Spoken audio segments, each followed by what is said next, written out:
That corruption came later when humanity twisted a divine gift into a tool of manipulation.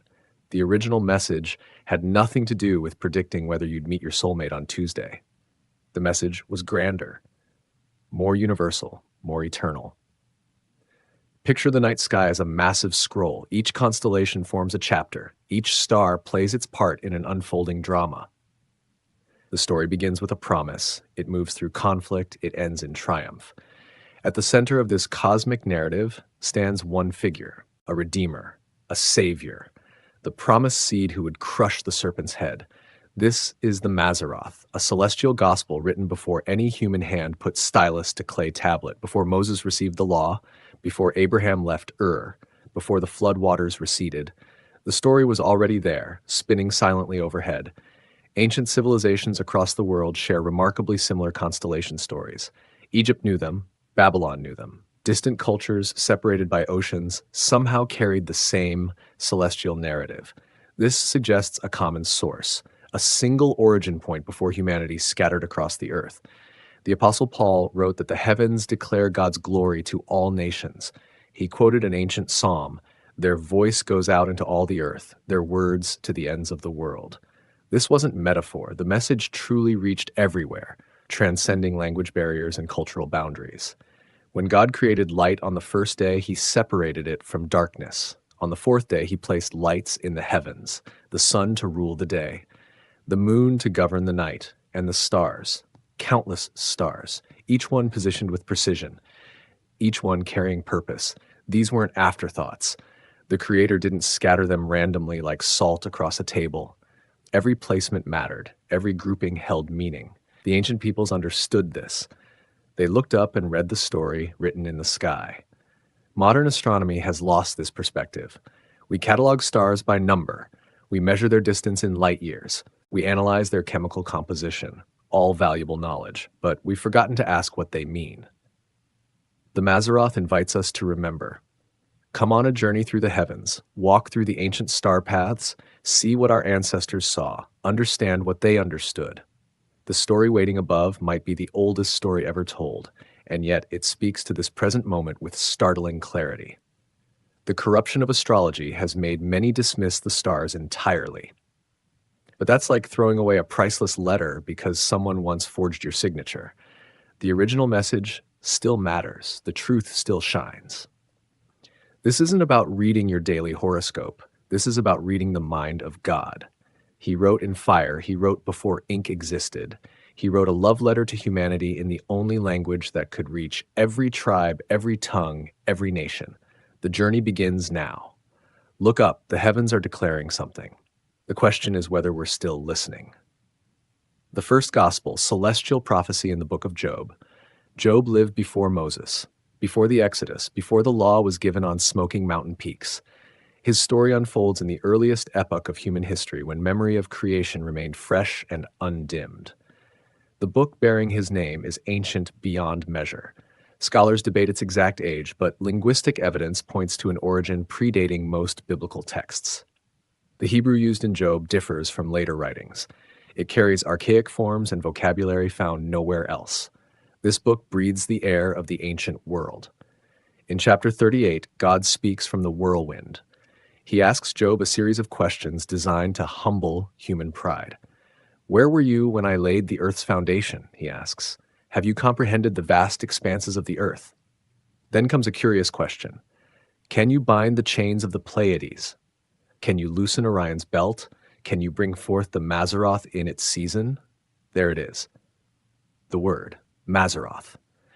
God himself uses this term when speaking of his creation. He's not asking Job if he can practice astrology.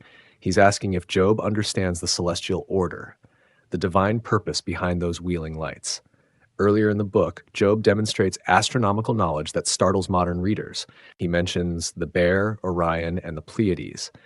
He speaks of the chambers of the south, a possible reference to southern constellations invisible from northern latitudes.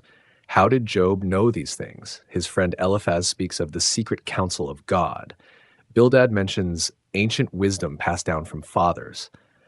The book of Job reveals a culture steeped in celestial knowledge. This wasn't primitive skywatching. This was sophisticated understanding of cosmic order and divine purpose.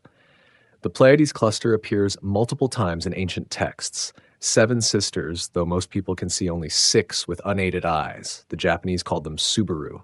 The Greeks wove elaborate myths around them, but Job knew them as something else, a bound cluster, chains holding them together. Modern astronomy confirms this. The Pleiades are So given my mom unexpectedly died on Friday, given that backdrop, I've had a good amount of time to reflect on a concept that's been spoken about by many but rarely defined, which is mental toughness. And these are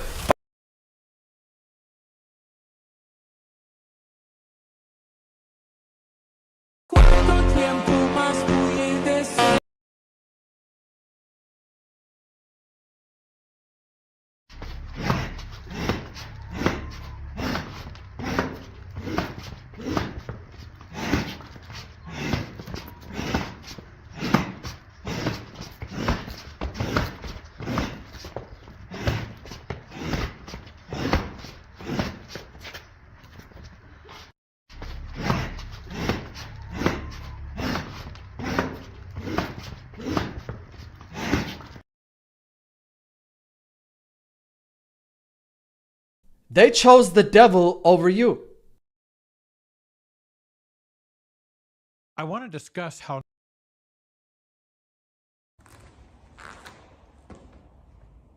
Welcome back to my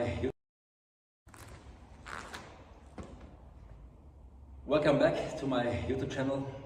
The next video is with the task, the application of the jump cube form. So you can practice it and train it a couple times. It's very cool, it's very aggressive and makes sense. So we start with the Faxau and with the Foxau. That's the first thing. So very important is my view is in this direction and my opponent comes from the side. So for example, I'm in a bar or I'm talking to someone else and someone wants to hit me from the side. So the application is very cool. The Faxau is not like this. So you have to hit him at first with the elbow and then with your hand. Yeah? With your side of the hand. So give me a Vorschuss. The first thing is, I put my whole weight to the left side, so I turn my stance. If he wants to hit me, I'm here. When I move my body to the left side, I have space here. So the next thing is, I do a grab, it's the Kamna on the jump cube form. Okay, I grab him, and now I hit him on his neck or throat. So the next thing, we have the fuck and the fuck. So 1, 2. I hit him right next to the elbow. It's a very weak point. It hurts a lot. So 1, 2, 3. Now I go with a Panzer. So it's like this. 1, 2, 3. Okay? So take the first one. So 1, 2, 3, 4. This will make all the muscles tense and free. So he will move to the side. So if he wants to go up with his head and the comes, I will push him down with the Paxau on the elbow. So my Paxau will not hit my arm, it will hit his elbow right to the side of my forearm. Okay? So if he wants to hit me, 1, 2, 3. I hit him to the ribs, so he will lose all his strength and power, so I can turn him. If he wants to come back, I will slap him on his elbow. This is the 1. So the next thing is, comes in here, camera.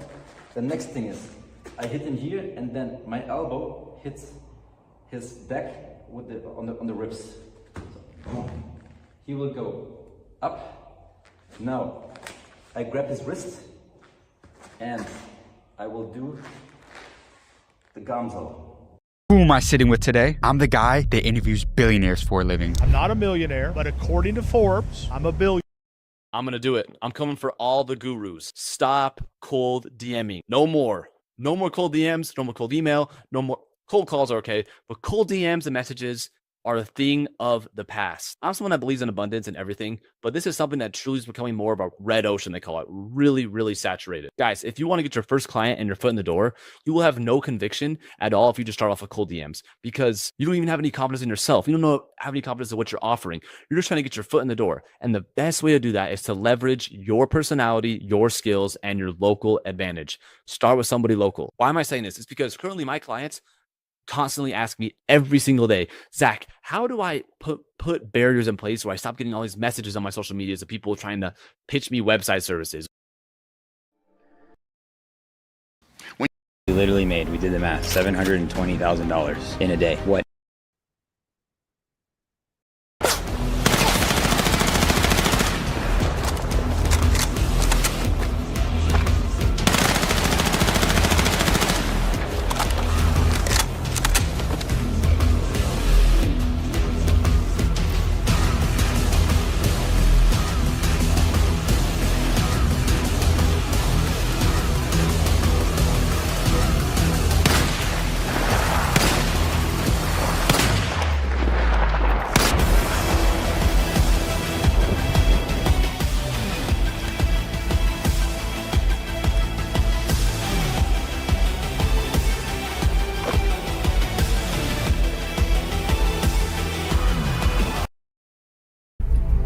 Seems I.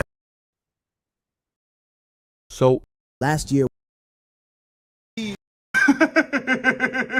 What's the? I've been a learning coach for over a decade. Why do they call you the Dando Investor? I've been a learning coach for over a decade, and in this video, I'm going to give you a. Why do they call you the? There we go. Thanks for watching. Maybe I'm wrong, or maybe we're all wrong. Chapter 27 leaves some things that, to be honest, A new randomized control trial crossover design. I'm going to be honest, I'm pissed.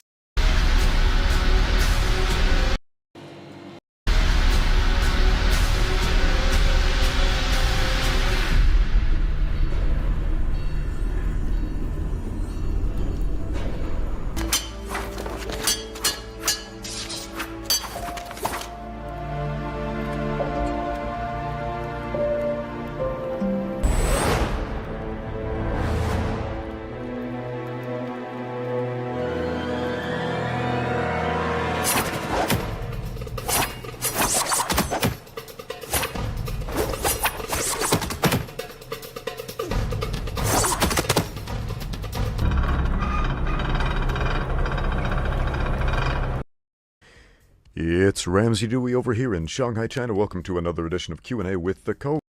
How they got rich by acting rich, and you can too. Don't bring your authentic self to work. I want your professional self. You can bring your authentic self to Thanksgiving meal with your family if you'd like to. How they got rich by acting rich, and you can too. Let me tell you something. Almost everyone who got rich and famous quickly did it by mastering a simple trick. It isn't some secret investment or a magical business plan. It's something much simpler, but most people overlook it because it requires guts, vision, and a willingness to play a psychological game with perception. This method works fast because it relies on a feedback loop. You leverage the already rich and famous, turn attention into wealth, then use that wealth to attract even more attention, which leads to more money, which leads to even more fame, and so on. It's a cycle. And some people have turned it into an art form. I call it the influencer infinite money glitch. And today we're going to dissect it, show the most famous examples, and explain exactly how anyone, yes, even starting from zero, can play this game. I'll even show you how some of these players turn tiny investments into massive returns. Let's dive in. Quan, the Hellcat Gambit. Quan is probably the purest embodiment of this glitch in action. His YouTube rise wasn't because he discovered a groundbreaking technology or dropped a hit album. It was because he played the psychology of attention perfectly. Quan's first viral content wasn't flashy in a traditional sense. The video that started it all was titled, "Buying a Cat at 19." No, he wasn't buying a literal cat. He was buying a Hellcat. For those who don't know, A Hellcat isn't some exotic $400,000 car. It's a $40,000 beast from Mopar, loud, fast, and culturally magnetic to young viewers. Here's the genius of it. If Quan had started with the Toyota Land Cruiser, which is actually more expensive and arguably more practical, nobody would have cared. Kids don't click on Land Cruisers. They click on chaos, speed, and that feeling of lifestyle excess. From there, he didn't just stop with the car. He created series after series about it. Hellcat muffler deletes, body kits, even the everyday question of, am I buying a Hellcat today? All of it clickbait gold. Before Quan could even afford his second Hellcat, he was raking in views that translated into $40,000 to $50,000 from YouTube ad revenues alone. Then he made a strategic pivot: longer videos. YouTube isn't just about entertaining. It's about keeping people on the platform. The longer the watch time, the more the algorithm rewards you. Quan kept trading up, using his early success to fund bigger vehicles, more flashy content, and more visibility. Today, he's no longer stuck with scat packs or a single Hellcat. He drives McLarens and AMG GTSs. And it all started with one bold decision: act rich, even when you aren't. DDG, turning a BMW i8 into a cash machine. DDG's story follows the same pattern, and he came at it from a slightly different angle. He had $60,000 in the bank, which is a lot for a struggling artist, but not enough to launch a national brand. Instead of hoarding it, he plunked it down on a BMW i8. Then he made content about that car. The following month, he made $100,000. He took what he had, showcased it, leveraged the attention it created, and reinvested the returns into more attention-grabbing content.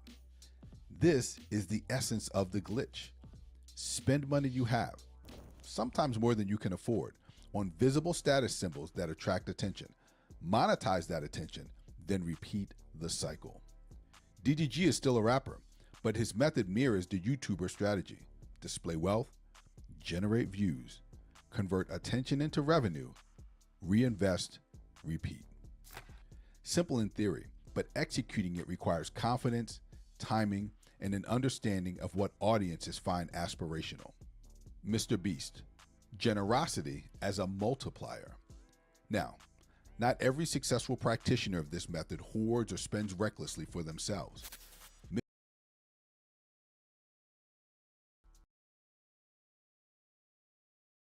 Him a small financial edge, but instead of keeping the money.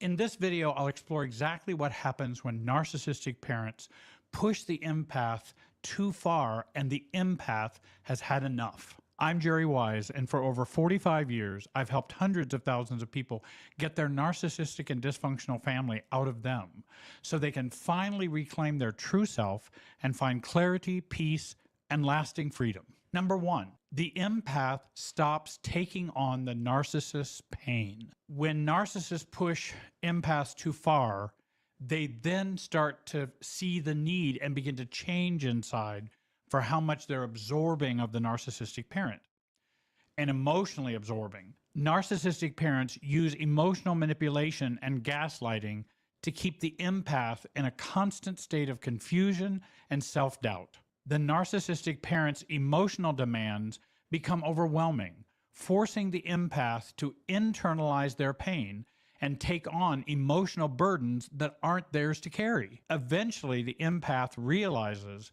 that this emotional weight is not their responsibility, leading to a final breaking free and experiencing more self-differentiation, both internal differentiation or detachment and even external differentiation and detachment. Self-differentiation is the process of becoming and being your true self, separate from your family programming. The ability to be connected to others is also important for self-differentiation. It allows you to be able to connect to others without abandoning yourself, even if your family never changes or doesn't like who you become. Number two, the empath stops feeding the narcissist's emotional needs. Narcissistic parents demand constant emotional supply from empaths and from the empaths in their family, making them feel responsible for the parent's happiness and well-being. The empath's needs are ignored or dismissed, causing them to give up their emotional space to meet the narcissistic's needs. However, the empath eventually sees the toll this takes on their own life and begins to stop feeding the narcissist's need for constant validation. They reclaim emotional boundaries, cease the cycle of emotional sacrifice, and prioritize their own needs and well-being. While empaths are naturally or exquisitely empathetic, empaths can learn, and many are able to distinguish between feelings and thoughts. They can work to remain more in their thought process while purposely staying out of their feelings with regard to the narcissist. Additionally, empaths can learn to stop absorbing other people's distress. I would suggest you read Judith Orloff's books, and one in particular, The Empath's Survival Guide. I'm for feelings. I think feelings are very important. I think many people who grew up in dysfunctional families did not learn well to identify and express feelings. But I'm talking about something different from that. I'm talking about how the feelings work within the system or the relationship system. And again, I like the book, The Empath's Survival Guide. Number 3, empaths make their boundaries non-negotiable, and narcissistic parents disregard boundaries emotionally and physically, teaching the empath that their needs and space don't matter. The empath is conditioned to suppress their desires and comply with the narcissist's demands, leading to a lack of autonomy. The pain the empath experiences often comes to a head, which produces and pushes us into action. As a result, the empath begins to work on setting firm, non-negotiable boundaries and stops allowing the narcissist to dictate their emotional state. Being pushed into developing stronger inner and outer boundaries allows the empath to reclaim their true self and take ownership of their emotional well-being. Number 4, the empath turns their empathy inward. When we have so externalized our empathy so much over so many years, and we get pushed or hit bottom, as some groups will say, then we begin to make a change, even as empaths. Narcissistic parents exploit the empath's compassion and emotional sensitivity, teaching them to prioritize the narcissistic parent's needs above their own. The empath's desire to rescue or fix others becomes entangled with the family's dysfunction, leaving them emotionally drained, and they program the empath to believe this is empathy. But it's not empathy, it's fusion or enmeshment. The boundaries between you and your family are blurred, so you soak up all of their pain. As the empath begins to recognize this pattern, they turn their empathy inward, learning to nurture themselves and prioritize their own emotional needs. For most who are empaths, codependents, adult children of narcissists, the people who need the most empathy is you, and that's you having empathy for you. This shift allows the empath to understand that self-care is not selfish and is actually needed to be able to care for others truly. Bottom line, the empath begins being more empathetic towards themselves. Number 5, when the empath is pushed too far, the empath stops playing into manipulation. Narcissistic parents use manipulative tactics like gaslighting, guilt tripping, and emotional drama to control us as empaths. The empath grows up feeling responsible for the narcissistic parent's emotions, sacrificing their own needs and ability to not be manipulated and to avoid conflict or rejection. Eventually, the empath sees through these manipulative behaviors. They stop responding to gaslighting, shaming, or guilt tripping, recognizing these tactics as tools for control. This creates emotional freedom and allows the empath to set boundaries to protect their emotional space and no longer be controlled by others, and by others' manipulative tactics. Number 6, empaths make communication minimal and dysfunctional, or even go no contact. Once an empath is pushed too far, that's when we feel the more urgent crisis need to develop these types of boundaries and to reduce contact minimally, functionally, low contact, or even no contact. Narcissistic parents often demand constant attention and emotional labor from the empath, expecting them to meet the parent's needs without reciprocating. In other words, the narcissist expects and wants given to, but they don't know how to give back.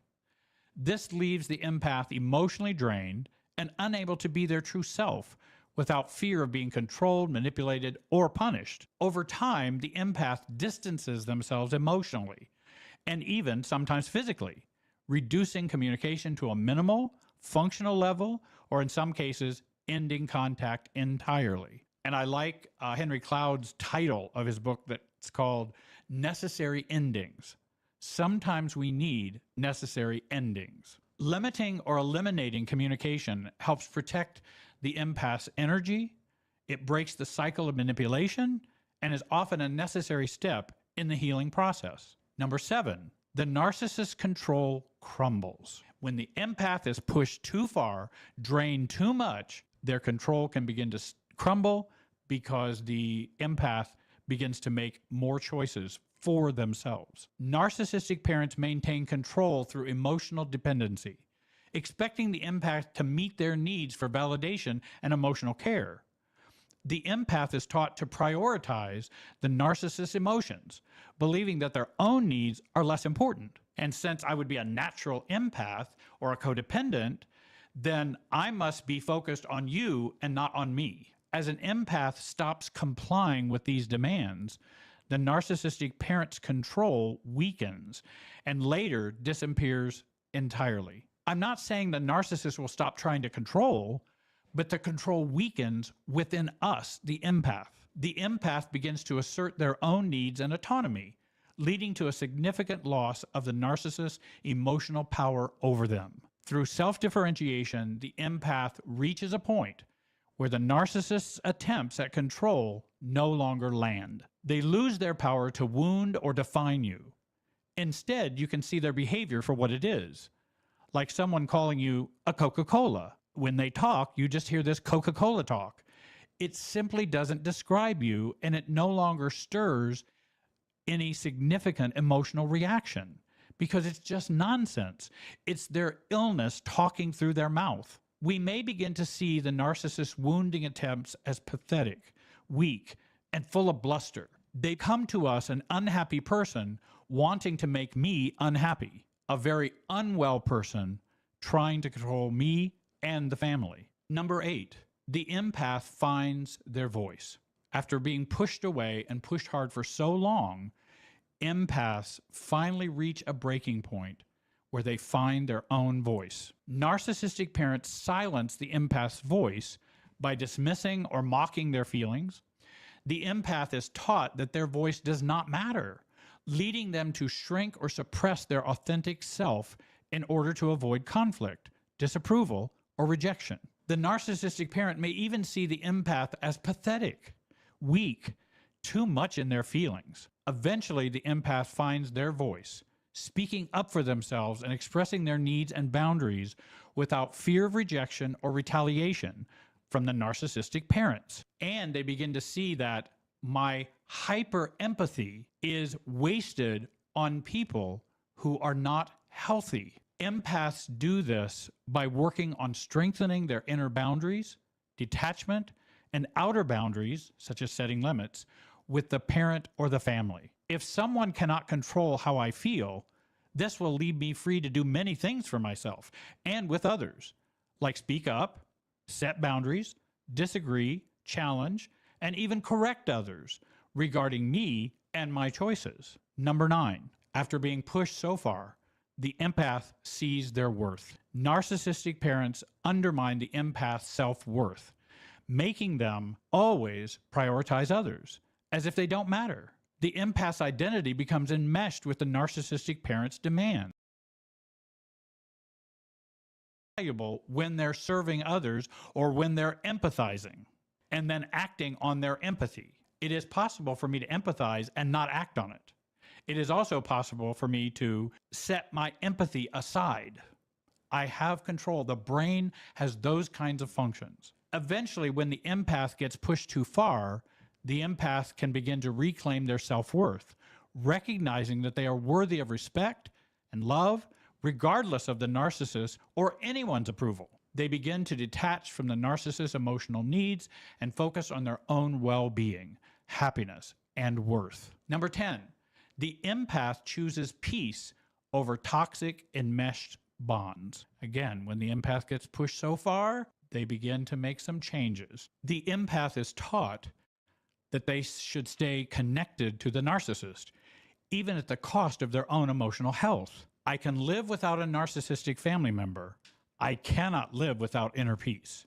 That's a quote I say often. After being pushed too far, the empath chooses peace over the toxic bonds and cuts ties completely if necessary. They prioritize their own self-care and freedom over maintaining a harmful bond, releasing themselves from the narcissist's emotional grip.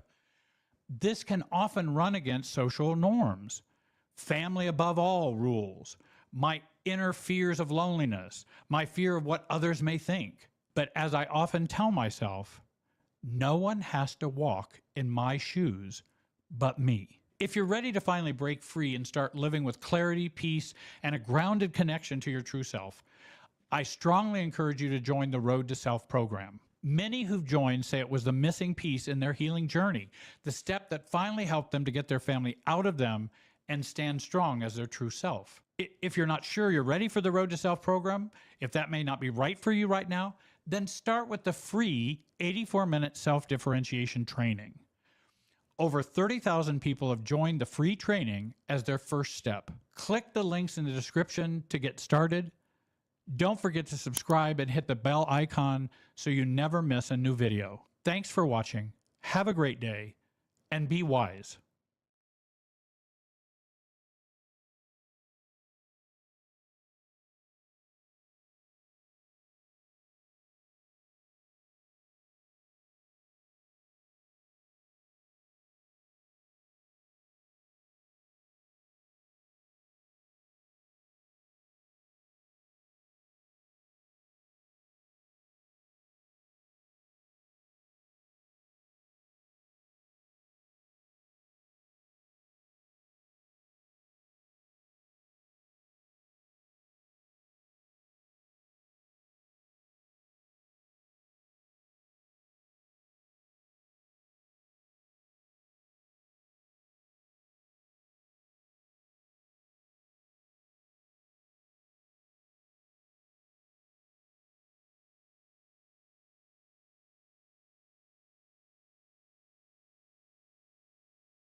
People are making podcasts and thinking in 90 days they're somehow going to blow up. In the beginning, 150 episodes is just me talking about how to run a gym better.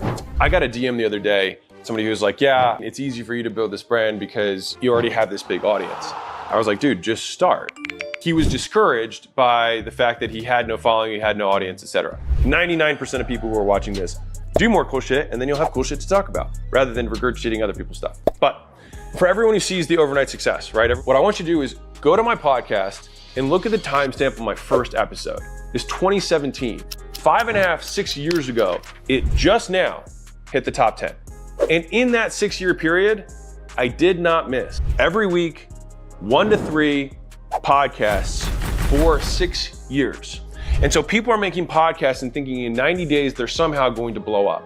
When the reality is that you're finding your voice for the first year. You're figuring out what way you communicate. You're learning how to teach, how to entertain.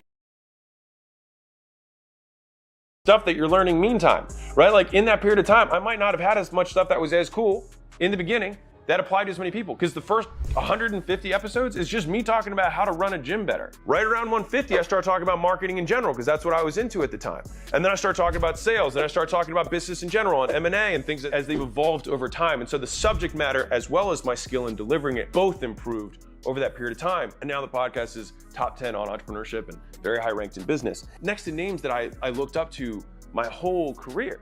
I'm like, holy cow, I'm like, we just went above this guy that I've been looking up to my whole life. It doesn't take 90 days. It takes years. If you think in days, the time's gonna pass no matter what.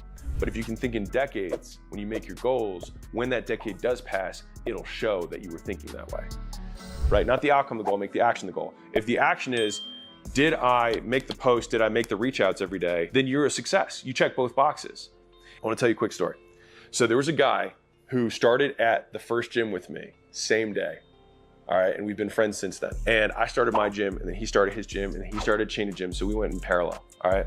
And he ended up selling those gyms, and he wanted to go online. He was like, dude, I need to build like a brand. And I was like, dude, you just need to start posting, you know, short form stuff, making stuff that's valuable. He posted every day for 6 months, and then one video took off, and then the next video took off, and the next video took off, and then all of a sudden now, he's making $100,000 a month from the content that he was making. He'd already been doing business for 9 years. And then all of a sudden it took off, and he messaged me. He was like, I'm super grateful that you told me to do that. And so he did the post and he did the reach outs. And what ended up happening is that earlier on, he would have videos that would start taking off. He would start doing reach outs, he'd start making sales, and then he'd make some money, and then he would slow down. And then all of a sudden you get in scarcity mode once he was like, oh shoot, there's no money coming in, there's no money coming in. And then you start making content, start doing reach outs again, and then you make money again. And he was like, dude, how do I break the cycle? And what we did was we shifted what he was focusing on, because he was focusing on the sales he was making, he was focusing on the money he was making, rather than focusing on the process. You are not successful in my eyes because whenever you see some outcome, you stop the activities, which means you don't have the trait of consistency. And I was like, the reason you aren't where you want to be is because you can't do things repeatedly. And so most people can't do one thing over and over again. You need to be able to do the doing without seeing the result of your doing. And you have to keep doing it. And if you can keep doing things independent, and this is both ways, if it goes really well, you keep doing the thing that got you there. And if it's not going well, yet, you keep doing the thing so that you get good enough that one day it will. And that's the shift that most people don't make. And I think that's why most people just stay poor. And the reality is that if you can commit to the actions and the behaviors and the traits that you will grow through doing, then at the end of this process, a decade later, you will be the type of person who can do something for a long period of time and wait. And I promise you that if you have that trait, money will never be a constraint in your life. And this is from Atomic Habits. Every winner and every loser have the same goals. So when you measure yourself by having this external thing, and people are like, set goals. Everyone wants to be rich. Everyone wants to have a six-pack. Your goals don't make you unique. It's the activities that you do that make you unique. The goal of the winner is to commit to the activities. The goal of the loser is to commit to the goal. 52% of 18-year-olds, high school seniors, think they're gonna be millionaires by 25. The world is going to be shook. Many of you will fail. And that's because most of you have the same goal. 52% you think you're gonna be a millionaire, right? That's just the math. But only a small percentage will, because if you want to be a millionaire, you're not going to focus on making $1 million. You're going to focus on the stuff that makes $1 million. And so when you can divorce the activities from the outcome, then you can focus on the doing, which whether your income does this over that period of time, your self-esteem remains the same because you're committing to what you can control. If you can make that shift, it will change your life. So I started making podcasts 6 years ago. I committed to that process. When I signed on with a YouTube vendor a few years ago, on the first call, I said, I'd like to have this channel be something in 5 to 10 years. I was like, we'll look at it then and see if it was worth continuing to do. I was like, but I'm in for a decade. And he stopped me afterwards. He was like, I've literally never had a client say that to me, ever. He's like, they're all like, how can I get leads in the first 90 days from YouTube? And like, blah, blah, blah. And I was like, if we're making progress, I'm good. I will commit to that. I think that if you can think that way, you will get what you want. And then people will ask you a decade from now, man, how did you have this overnight success and blah, blah, blah, blah, blah. And aren't you like, don't the followers and the fans, like, how does it not get to your head? And you're like, because it was never the goal. And so I feel just as good at year 1 as I do at year 8, because the activities that I committed to remain the same. If you can think that way and you can shift your perspective, it'll decrease your emotional ups and downs. And I think we all need ways to decrease our emotional ups and downs in the game of business, because like we need to have second lives and third lives and fourth lives. And the way to do that is to not put your life, your game playing life, in something that you can't control, but putting all your game playing life in the things you can. Right now, we just crossed our 400th episode. 400 episodes. Like if I did 1 a week, that's 52. 1 a week for a year, that'd be 8 years of doing that if I had 400 episodes. I'm at like year 6. If you make 400 long form pieces of content, I guarantee you that your following would be bigger than it is today. Well, how long is that gonna take? as long as it takes, because the goal was never the outcome. The goal was to do the thing.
If you always feel like you're behind,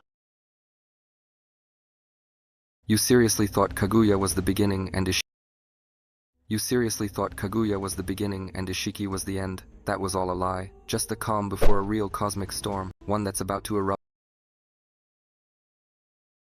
Mamushi's victory. For a long time, the Boruto series has been teasing us with hints about new Otsutsuki. The mysterious statues in Ishiki's dimension, the broken panels, the secret karma seals, all of it pointed to the arrival of new celestial beings. And now, with the appearance of the Shinju, we're one giant step closer to seeing those new threats make their debut. But how exactly will they first appear in the story? I remember the days when theories like Amado is secretly an Otsutsuki, or Kawaki will be possessed by Ishiki in the future, were everywhere. Over time, those ideas faded away. Kawaki seems to act like Ishiki rather than being controlled by him, and Amado looks more like a desperate man trying to revive his daughter who, ironically, might become a vessel for an Otsutsuki herself. So instead of chasing theories with no real footing, let's talk about something that actually makes sense, starting with the most obvious and terrifying threat, the Shinju. I believe the Shinju, these living divine trees, are about to evolve. They're literally living tentails that have gained consciousness. Once they consume a celestial being, or someone who carries that bloodline, they evolve. Their physical forms might change dramatically, and there's a chance they'll become something completely different from the traditional Otsutsuki. They could turn into an entirely new species, maybe a hybrid of Shinju and Otsutsuki, or something we haven't seen before.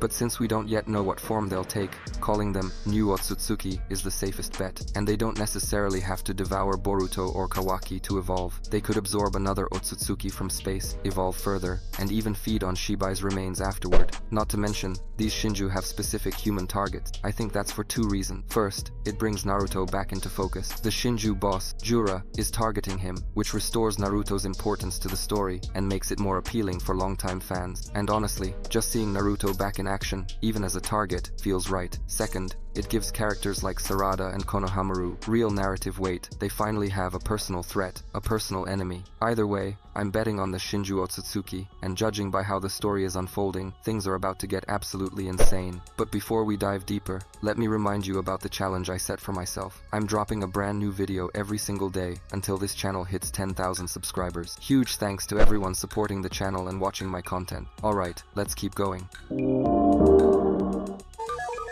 Now, let's dig even deeper. Remember how code became the code to activate the Shinju? Ida's name literally comes from a programming language, and she programmed the entire world with omnipotence. Damon's name refers to a background-running computer process, perfectly matching his passive reflection ability. And what about the Shinju that's going to be born from a character named Bug? What does his name tell us about his purpose? Bug means a glitch or an error in a computer system. Based on that, it's fair to assume that the Shinju Bug is about to cause a major glitch in omnipotence itself. Here's my theory expanding on that idea. Bug is targeting Ida, the caster of that divine jutsu. Once he absorbs her, he'll gain the power of omnipotence too. But true to his name, he'll also create a glitch in that godlike ability, something that could completely break the system. What if his dark desires start manifesting uncontrollably? What if his bug is his subconscious wish for all shinobi to become food or evil? That would perfectly explain the flash forward. It would explain why Kawaki was forced to wipe them all out. Maybe it wasn't his hatred or madness, but a literal bug in the system that triggered the mass destruction.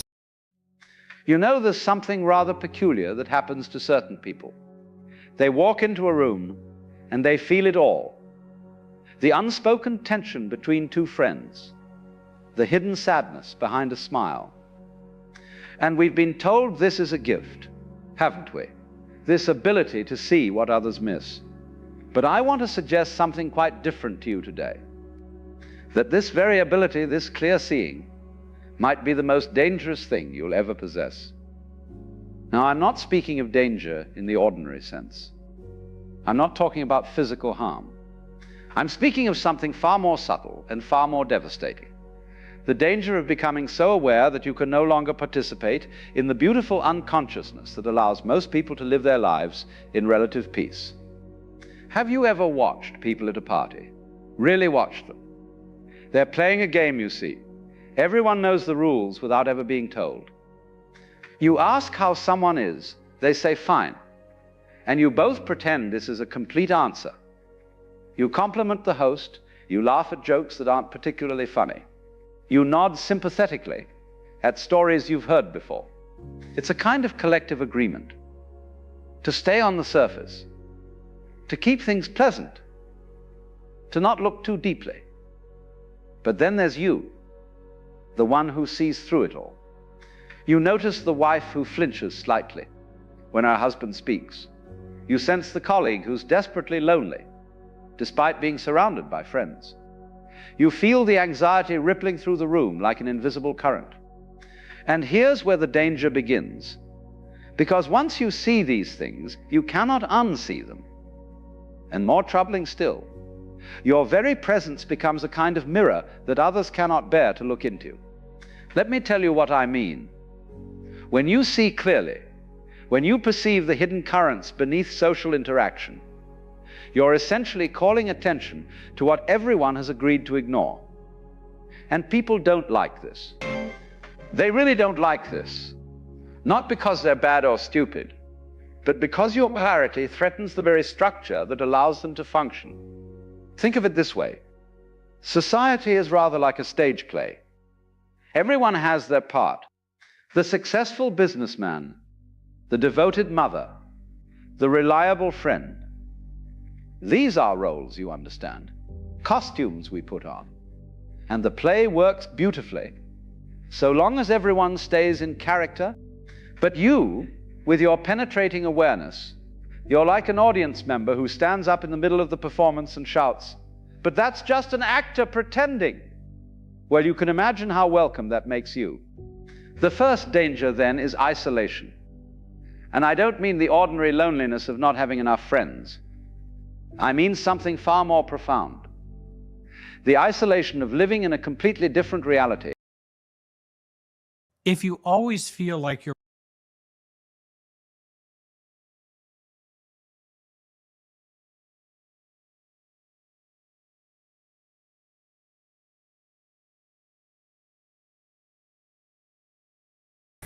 The master.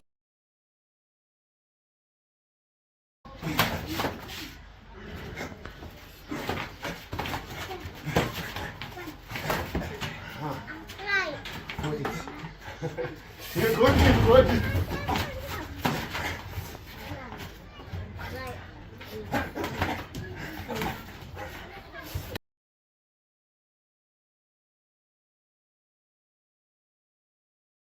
Talking about the release schedule of things we're expecting. It is truly a historic day. Welcome back to the. There's a growing. Your opponent. The weather is about to get very. In the silence.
Feedback from Milan. Refunds are down and no legal action was taken this time. Hilarious. Where's my car? Call me now.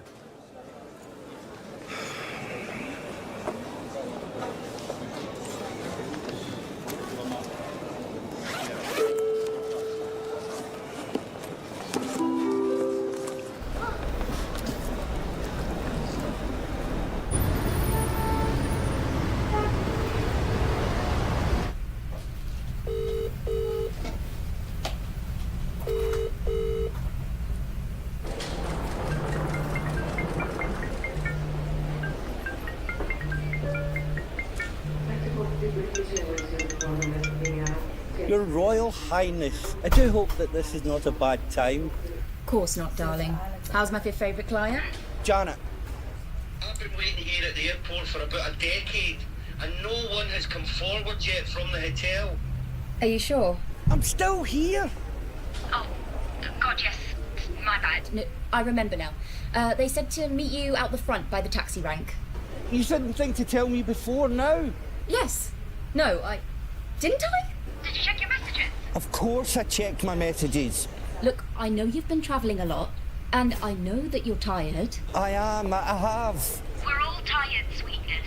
Just remember that Finland is the happiest country in the world, so smile. Just think, Arthur. It's the last stop on your tour. In a luxury spa hotel. Sauna, jacuzzi. Have yourself a massage. Maybe you can have a little detox. Easy for you to say. You're not the one flying back and forth across the globe, are you? God, I wish I was. Look, seriously, listen, Arthur. We don't want another Barcelona on our hands. That wasn't my fault. Everyone thought you'd had a stroke. They couldn't understand English. You don't speak English. You're from Glasgow. I'll give you Barcelona, just not another London. I don't remember London. Exactly. But where's my car? No idea, darling. Outside. Look, I've got to go. A more important call is coming through. Text me when you get there. Charming. And next time, don't forget to check your messages. I do. All right, love you too. Ta-ta, bye.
Sharp? Arthur Sydenham, Sharp? You're late. I thought I was meeting you inside. It's colder than Scotland out here, pal, I can tell you. Get in the car. Can I put my case in? Yes.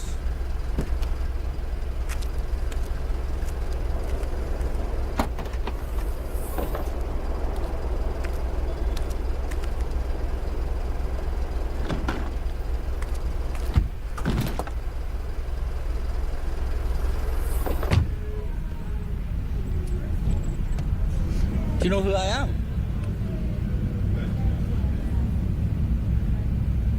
Hello? Can you not hear me? I asked, did you not hear me? Bit rude not to answer, don't you think? No. No, you don't think, or no, it isn't rude. Sorry, what was that?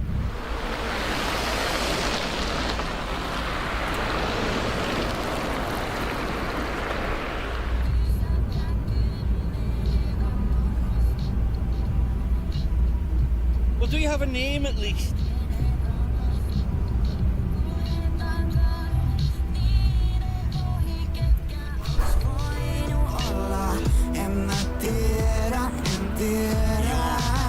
En usko kohtaloon, mut uskon kyllä karmaan. Halun olla hyvä muille, kunnes lappu varpaas. Mä vihaan turhaa draamaa. Halun läheisyyttä, rakkautta ja rauhaa.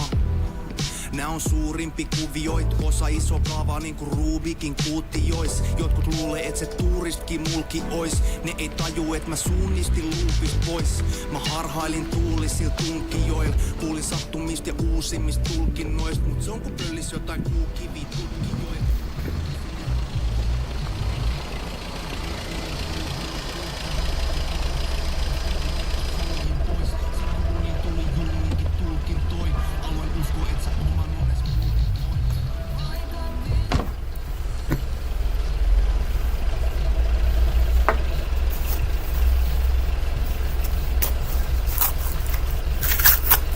Hey, can I get my keys?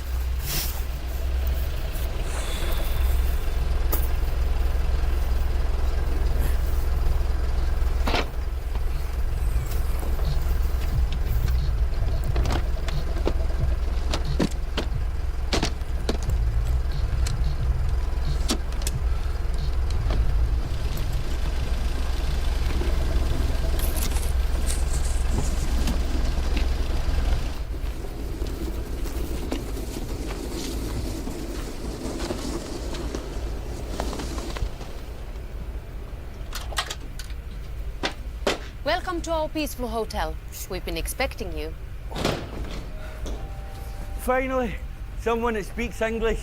Of course, everybody speaks English. No, your driver, apparently. Yes, even him. Come. My name is Helena. Arthur. I am the day manager. The bar and restaurant are through here. Great, I'm famished. It's closed. Oh.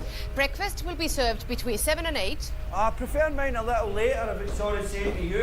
The time difference, you know. I'll be here until 9 p.m. After that, there will be no service until the morning, so if you want anything, come to the reception before then and we can accommodate you. Have you any food? No, sorry. Is there a takeaway or anything? Keep up.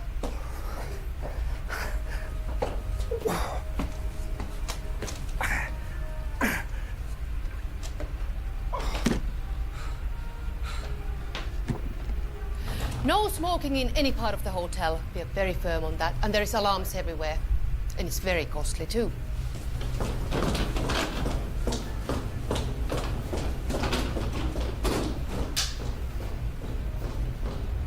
This is your room. Here is your key. There is coffee and tea by the kettle. You can take water from the tap. I'll be able to meet with you tomorrow after breakfast and we can go over how to set up the room for your performance. Oh, it's not a performance. It's more like a seance. And I'd prefer that we use the term gathering. Would you? Any other questions? No, I don't think there is. Well, maybe I will pop by for a snack. Crisps, sandwich, anything? I'll be leaving at 9 p.m. So if you need anything, come before that. Get settled. You look tired. Oh, very kind of you to say so. Oh, is there Wi-Fi? For the internet? Wi-Fi. In the manual, you'll find all the details. Sex channels, pool times, Wi-Fi. In that order? And do not use the pool after I leave. Oh. In case you have an accident and drown. Thank you.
Arrived. Safe and sound. So far, so good.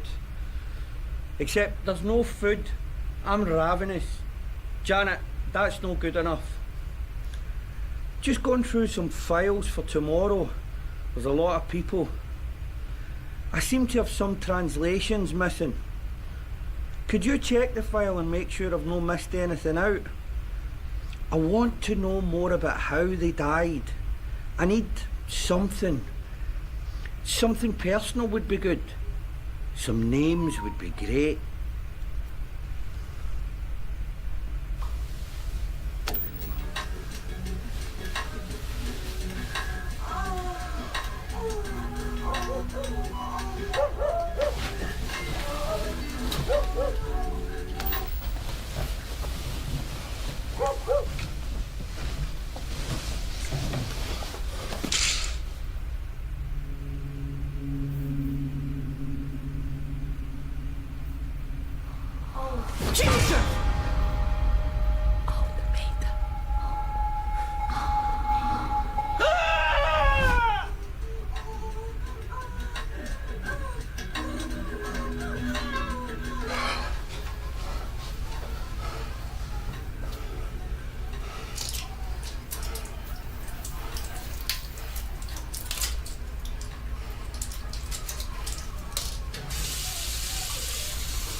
What utter luxury. Hotel spa.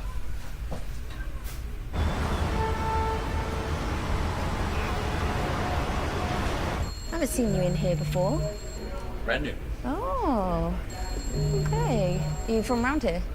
I grew up kind of near Virginia Water. Oh, sorry, excuse me. What up, bitch? Whatever I'm paying you, it's not enough. Pavement.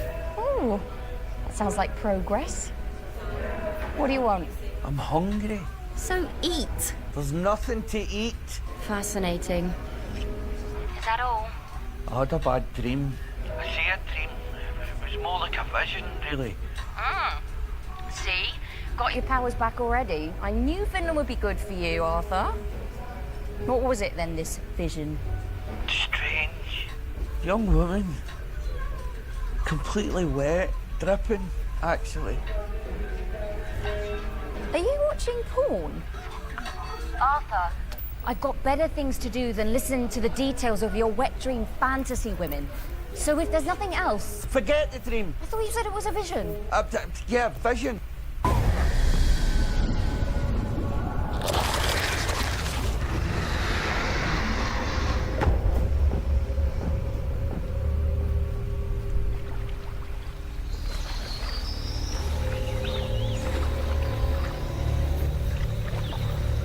Carrie Larson and her boyfriend Michael are kayaking through the maze of islands which make up the Florida Keys. It's an area they're familiar with, having visited here countless times before.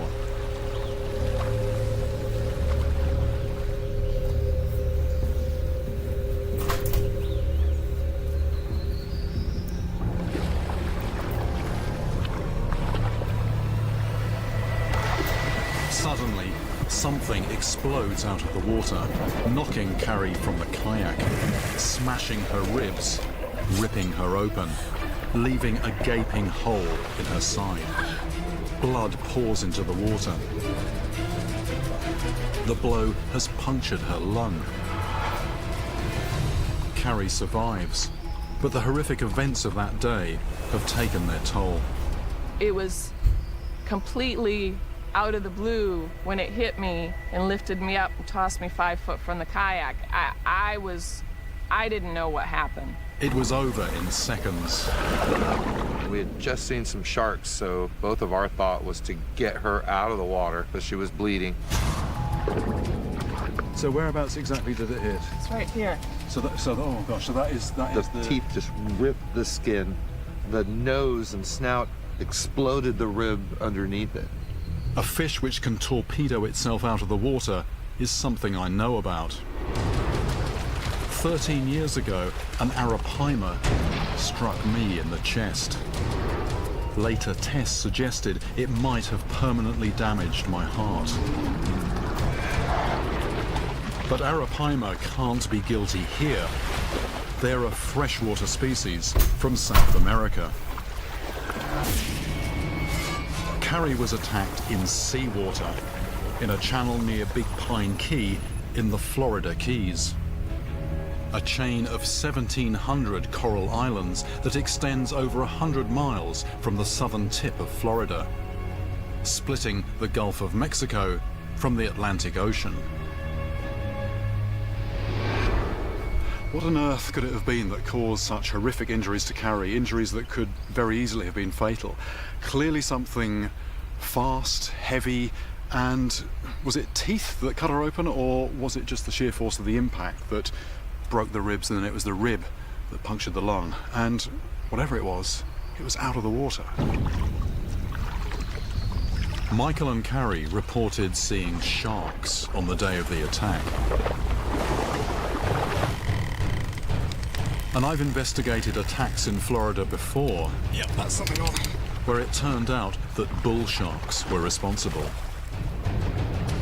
Sharks always bring a shadow of suspicion. But Carrie's injuries are not the unmistakable signature bite of a shark. So what could launch such an assault?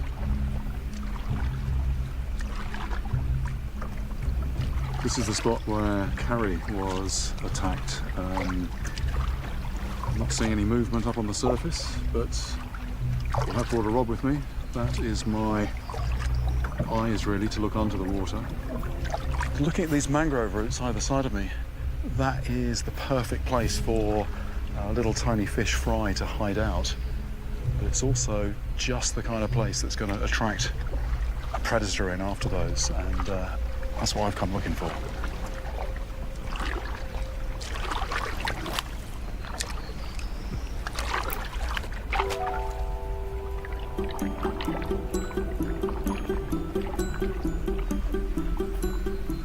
There might have been something on there. This is a plastic imitation shrimp, and it's weighted. It sinks to the bottom. What I'm doing is I'm letting it sink down, and then I'm twitching it along close to the bottom.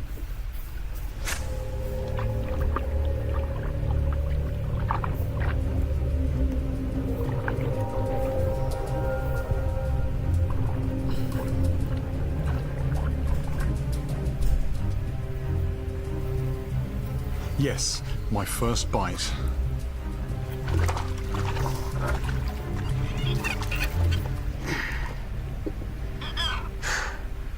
Mangrove snapper.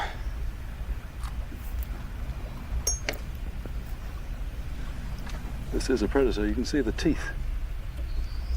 One of these, though, isn't going to break anybody's ribs, but it's proof that there are predators in here after the small stuff.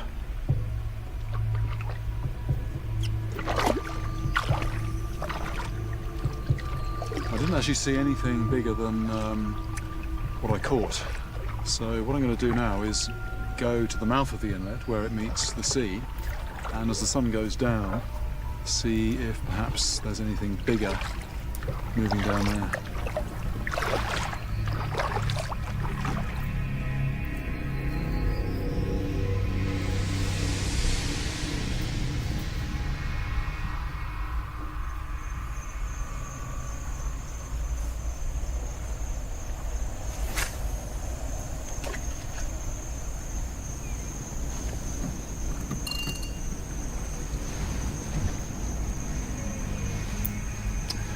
This is the nearest piece of accessible beach to where the inlet meets the sea.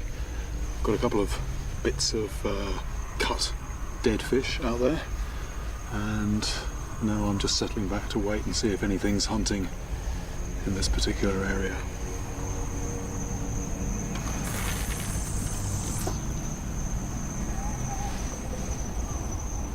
I'm really struggling to see the rod tip actually against the sky. It's such a dark night tonight.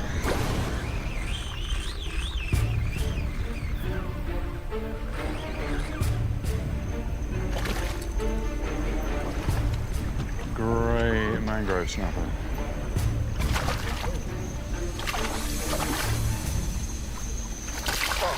Another mangrove snapper. So pop this back.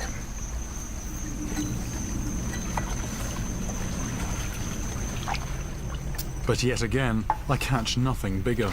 Time to widen my search, to see what predators lurk in the open ocean.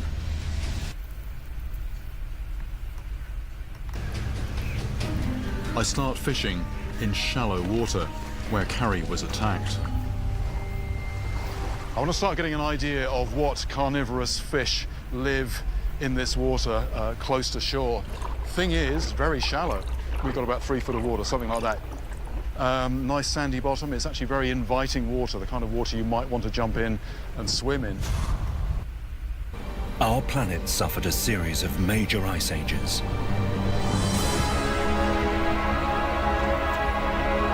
Much of the northern hemisphere was covered in ice sheets several kilometers thick. Creatures had no choice but to adapt or die.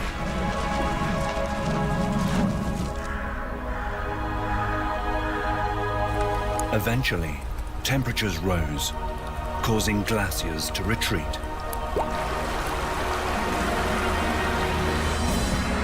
But in many parts of Europe, the Ice Age never left.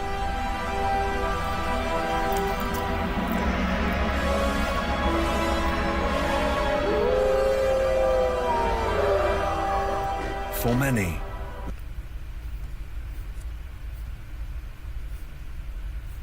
what's the I want you to listen. There's a lot of things that can board, and what we're about to do. Dude, you'll learn. He just do. Come on, baby. There we go.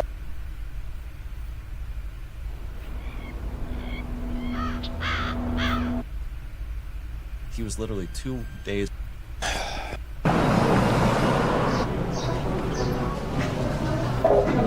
Battlefield 6 is... So, for the last... I gained 10k followers on Twitter.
街をきれいにしてくださってる皆さん全員ブラボーです。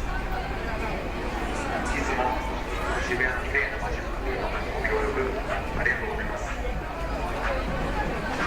谷区では引き続き皆さんと一緒にきれいな街づくりに取り組みます。皆さんが笑顔で過ごせるように増や増えていきましょう。吉井東京の安定です。なんか道端に言うと長友小の吉井東京に渋谷ノースモーキングノーサイズノースモーキングアウェイ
このホテルの人の家かもしれません。それで裏しか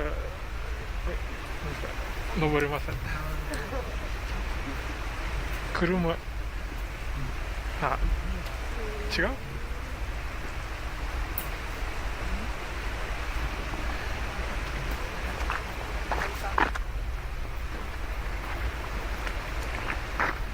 先が見える。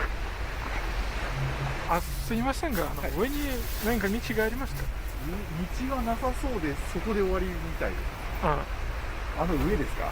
そう、なんか人がいますね。この裏に、中に入って向こう側に行くのかな。車は何度やったあっちは車取れるかな。あ、そうなんですね、広い感じ。そうですね。すいません、ありがとうございます。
すいませんが、上に何か道もありますか？あ、行きませんか？すいません。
Enjoy your time. Yeah.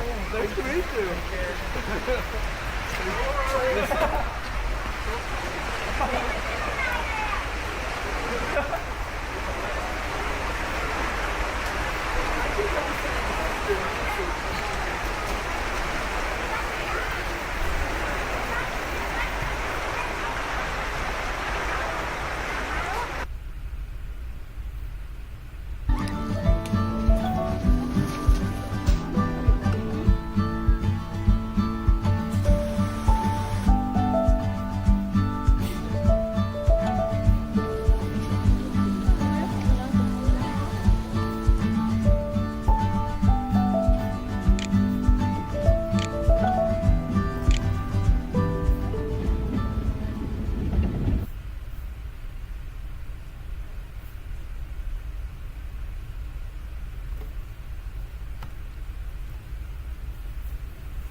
So if you're in Paris for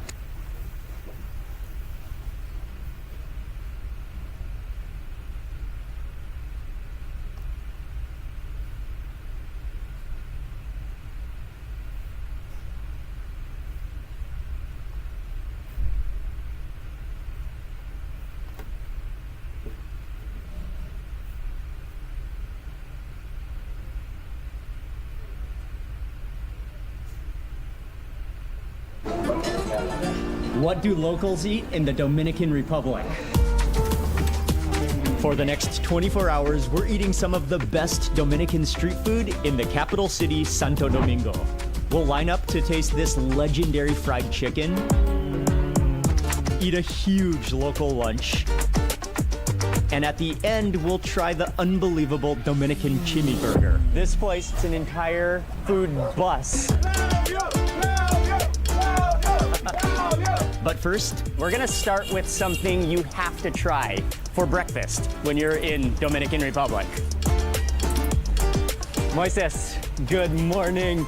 Nice to see you. Yeah. Welcome to the Dominican Republic. Thank you, thank you. I'm really excited because I really don't have much experience with Dominican food. And so this is really gonna be my first day to really experience it. We're gonna learn all about Dominican Republic food, what locals eat. You don't have to worry. I got you. Thank you, man. And the We're first in thing good that we're hands. gonna try is empanada. They smell so good. They're frying them right here in the back. So, Moises, would this be something that people eat commonly, especially for breakfast in the morning? Yes. It's Okay. usually not healthy people. You know, it's fried dough.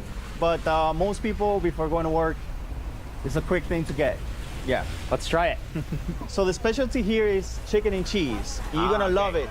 And they usually fill it up completely, entirely. Oh, nice. So chicken and cheese. Let's try this. Oh, those Oh, are it's fried. Okay, fried, fresh, crispy. Oh. Gracias. That's all you, Mark. Oh, thank That's you. all you. Thank you, That's all Moises. you. Okay, Check this out, check Moises this out. going in immediately. Is that ketchup that you put on That's it? ketchup. Okay, I'm gonna show okay. you, Mark. I'm gonna show you. I'm Okay. gonna show you this.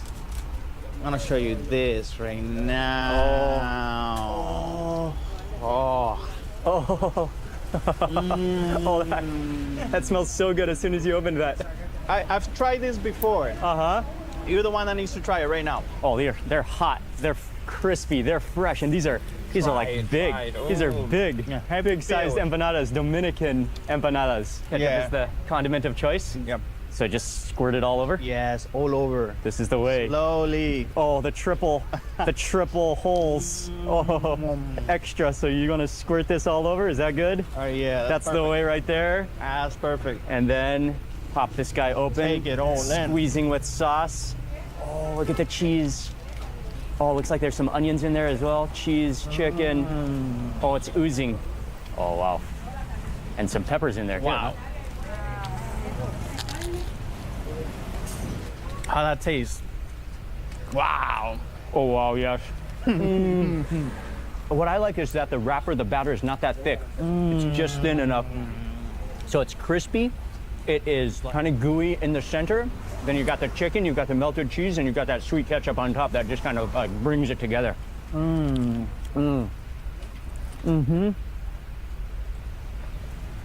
Oh, that's tasty. Amazing, right? Yeah.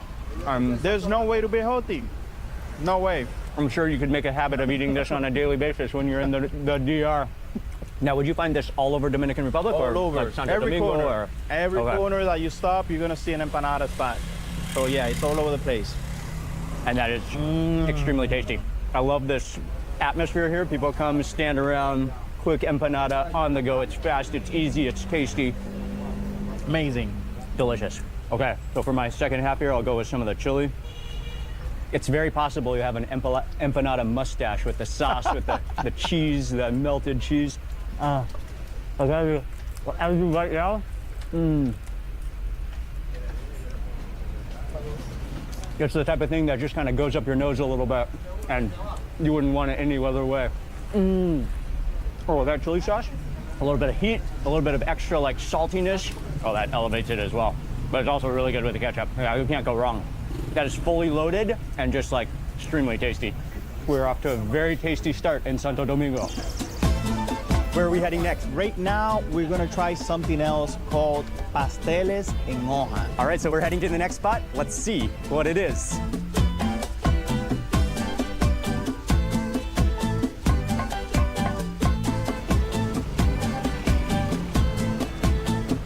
Moises, we made it to the next spot. It's on the corner of a pretty busy intersection. Now, where are we at? We are in the Avenida Núñez, and we're good looking for some pasteles en hojas. Okay. This place is really cool, though. It's like on the corner of a really busy intersection, and there's just this kind of like corner counter with these giant pots, and you just see people sitting on the outside. It's bar counter seating. Okay, so he pulls them out of the pot, unwrapped. Oh, that smells good. Is that banana leaf? That's banana leaf, yeah. So they're steamed in banana leaves. Oh, and you get that aroma. Oh, he unwraps it like a gift. A package sealed on the inside. Oh, that looks so juicy. And we're getting it with the full toppings. Ketchup, mayonnaise. Oh, is that a slice of cheese goes on? Oh, ham or mortadella. It looks like mortadella. Okay.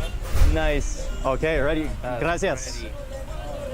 So they get you that pasteles fresh out of the steamer. Woo! And those are like toppings unlike anything I've seen before. And I love this. You have these kind of outdoor open air stools. In the street. And look at this, I've never seen toppings like this. And what exactly is a pastel? Pastel is basically plantains. They get it like mushed. They mushed it up until they form this particular shape. Okay. And is there anything stuffed inside of here? Yeah, it's usually done with chicken or beef. Okay, on the inside. These are chicken. Oh, these are chicken on the inside. Oh, it's hot, it's fresh, it's steaming. So there's also a yuca version as well, but we got the plantain version. Yes. This is hearty.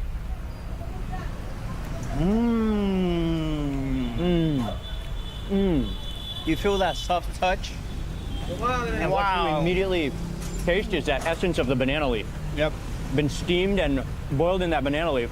And the green aroma of that banana leaf has just embedded itself into the plantain. And something about the plantain, you know, it takes on kind of like a gummy, chewy texture. Like a gummy, yeah. Yeah, it's like it's slightly elasticy, really dense and creamy with that little bit of chicken on the inside. And then you've got that ketchup. Like ketchup adds kind of a sweet and sour flavor. And then the cheese is definitely more of a modern introduction, I'm sure, the cheese and ham. But it kind of like adds a nice little like extra dimension, right? Yep. Yeah, but this is not light. This is heavy. Like it's dense. Dense. One of these will fill you up. Oh yeah, for sure. Really, yeah. For sure. Gotta try that spicy sauce now. Yeah. Right over here. Some of the salsa picante. Salsa picante. Let me grab that. Another taste now. You'll see. Oh yeah.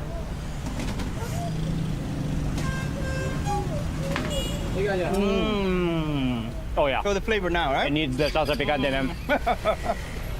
Gives it some more acidity. I think there's vinegar in there, and then a little bit of spice heat to it. Takes it to the next level. That's the missing touch. And as you go further down, you get more and more chicken on the inside. So it kind of like balances off the starchiness of the plantain. Super good, like heavy, dense, delicious, and filling, and definitely guaranteed hot and fresh. What a spot. Another awesome spot. Now, would a pastel like this be eaten throughout the day, or is there a certain time of day that people would enjoy it most? This is actually done for Christmas. Oh, okay. It's a typical dish for Christmas. Families, they order at Christmas time by the 24th of December. Okay. But it's like a special occasion, like, oh, hey, let me get a pastel, but it's not something like okay. eat every day. Okay, does something like that just like bring back good memories for any Dominican? Oh yeah. Like family get-togethers, holidays, celebrations. Christmas time. Yep. One of the unique things about Dominican Republic is there's so many different influences that have made the food what it is, right? Yep. And especially a tribute to the Taino, original inhabitants of Dominican Republic and this entire island. That's right. And the Caribbean. And this is a demonstration, I think, of that. That's right. Pre-Hispanic. Very tasty. Must eat when you're in Dominican Republic, but we have a lot more to eat. Let's move on to the next spot.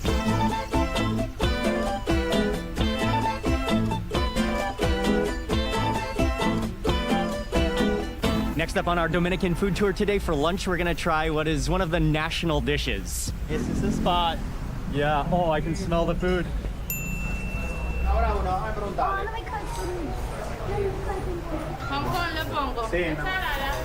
Oh, this place is fantastic. So they have all the starches, they have the rice, a few different varieties of rice at the front. You just jump in line and they immediately start serving you, dishing out plates of rice. And then there's probably a dozen different proteins going down the line. Some really good looking stews, some fried chicken, some roast chicken, lots of plantains. Plantains are a huge part of the Dominican diet. It all looks colorful, it all looks good. Oh man, I'm hungry. That's called moro de guandules. It's like rice with beans. Rice with beans? Yeah, Nice. but mixed. It's not Okay. separate, it's mixed. Oh, cool. And then it's served. But we got a bunch of food we're gonna try, and then they just charge you according to what you ordered. So it's completely up to you how much or how little you got. And Moises, you ready to eat? I'm ready, brother. Oh, it looks so good. I can't wait. Oh, Moises, man. What a meal. What a selection. Moises, I've done a little bit of like research and like learning about Dominican food. Would this be what you call la bandera? This is what you call la bandera, except that this one is fried.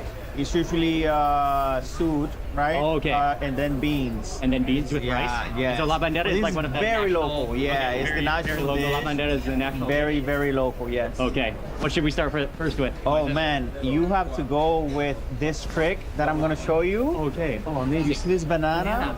I did see bananas on our trays. Oh man, look at that. And you've got a big plate of rice here. Oh, the beans go on top. Oh, Moises, you're a pro, bro. Look at that. And this one, I'm gonna leave it just for the bottom part of the rice. Okay. Which is this. All right. And do you eat some of the banana along with the rice? That's what it is. No, you just grab it, right? Nice. Then you just go. All right. Oh. Okay. I'm gonna get a bite as well. Some of the sweet banana, some of the rice, and some of the. Are these pigeon peas? Or black eyed peas? Like black eyed peas? Yeah. Here we go. Here we go.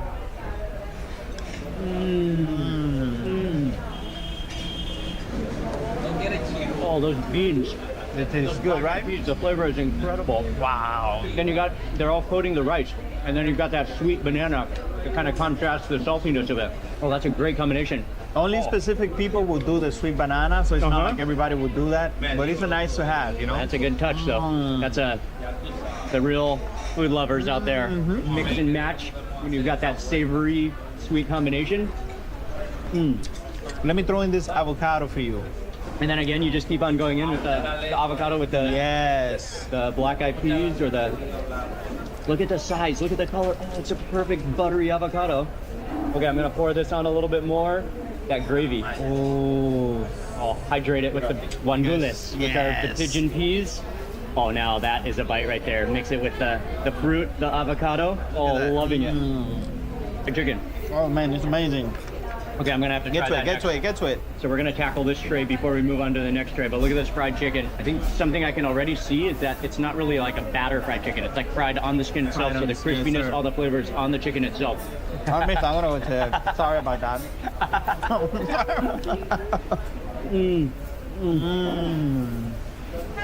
Oh. Yes. So you gotta good. see the moistness, the juiciness, and the saltiness of the marinade goes all the way to the bone. And then it has this kind of like, there's like some black pepper you taste in there as well too. That's quality. Would this be an everyday kind of a meal for a lot of people in Dominican Republic? Usually people get this every day, you know. Rice is a must. Dominicans eat rice at the evening at 12. Okay.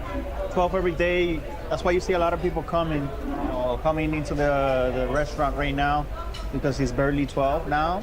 So a lot of people walking in and just getting this dish. Rice every day. Excellent. Okay, we actually have a whole nother tray with more dishes to try. Moises, what would be the process for this one? Oh, you gotta throw in that meat. Moises, should I just put this all on top? Just put the gravy all over the rice. All over the round, yeah, all around. Okay. Yes. Oh, it's a mountain. Then, yes. Oh. And then just add on the rest of the Wow, look at that. That's so hearty. Maybe go in for that rice with the juices first. The meat juice.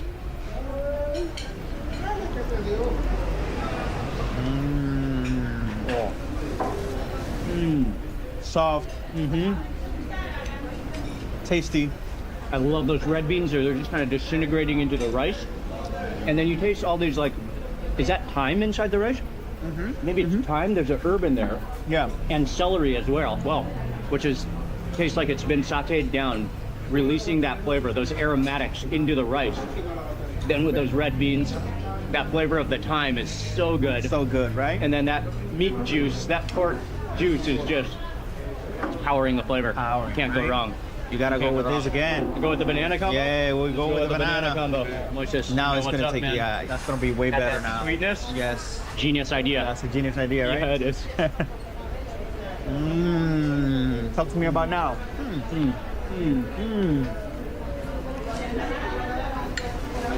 Wow. That combination. Oh, wow. That creaminess, that sweetness of the banana with the savory rice. Superb. Okay, we haven't even tried the pork yet. Wow. Oh, sorry. Oh, that's good right here. Yeah. Okay.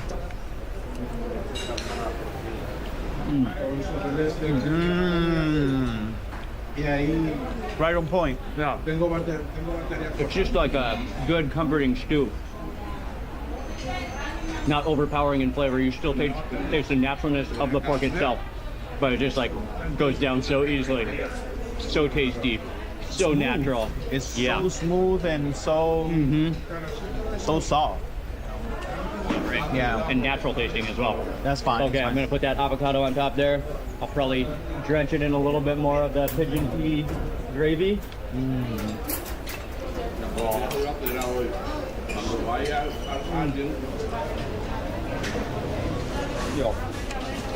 With that avocado combination, that is a war It's great, right? Oh, that avocado right there. It is unbelievably buttery, so creamy, so soft and tender. That is real deal avocado. What do they call avocados in Dominican Republic? aguacate. Aguacate. Aguacate. Okay. Aguacate. Another side dish with the plantains, the smashed plantains fried.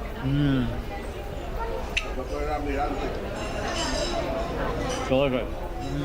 Yeah, just natural, right? Natural. Nothing added. Just the starchiness, the heartiness. Oh, yeah.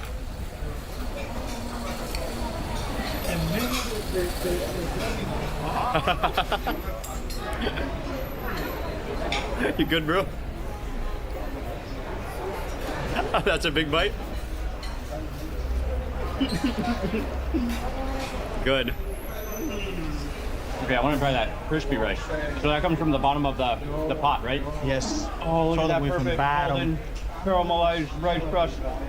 Just a little bit more of the black-eyed peas there to scoop up. Oh yeah.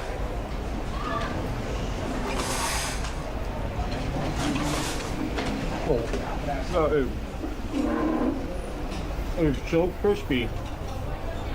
You gotta really chew down. But you really taste that smokiness of the rice. And that crispiness is so good. Okay, now I understand when you took that huge bite. Oh man, now you get it. If you take a giant bite, you really gotta do it. But it's so tasty. So full, Mark. So full. Need to lean back a little bit now. I gotta tighten my button here. You gotta undo your button. Yeah, I gotta undo it, man. We can safely say now we're in Dominican Republic. We are in Dominican Republic. Welcome to Dominican Republic. Now we can say that. Gracias. Yes, de nada.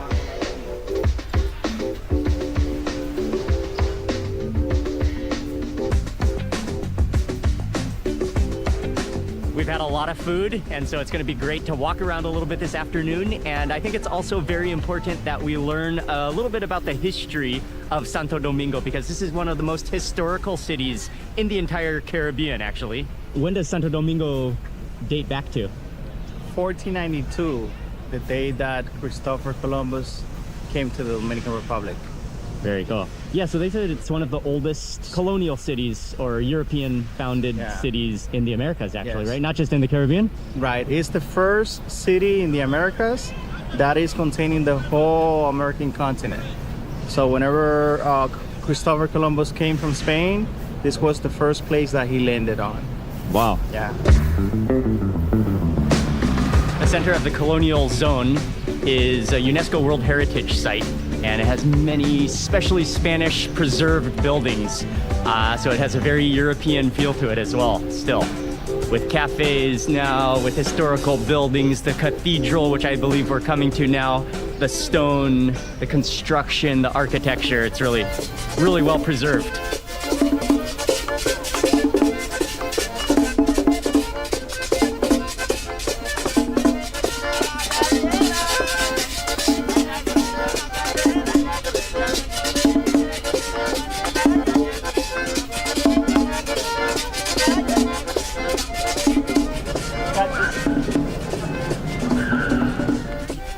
Yeah, what is this? This is a monument about Christopher Columbus signaling that he just landed in the Dominican Republic. You can see his sign, we're touching land. Wow. Yeah, something you'll definitely love in the Zona Colonia is these plazas, Spanish plazas, filled with pigeons and monuments, Christopher Columbus. In the background is the Cathedral of Santo Domingo, and then live music. And even though Santo Domingo is a big city, it still has kind of a small feel to it, historic center when you're here walking around.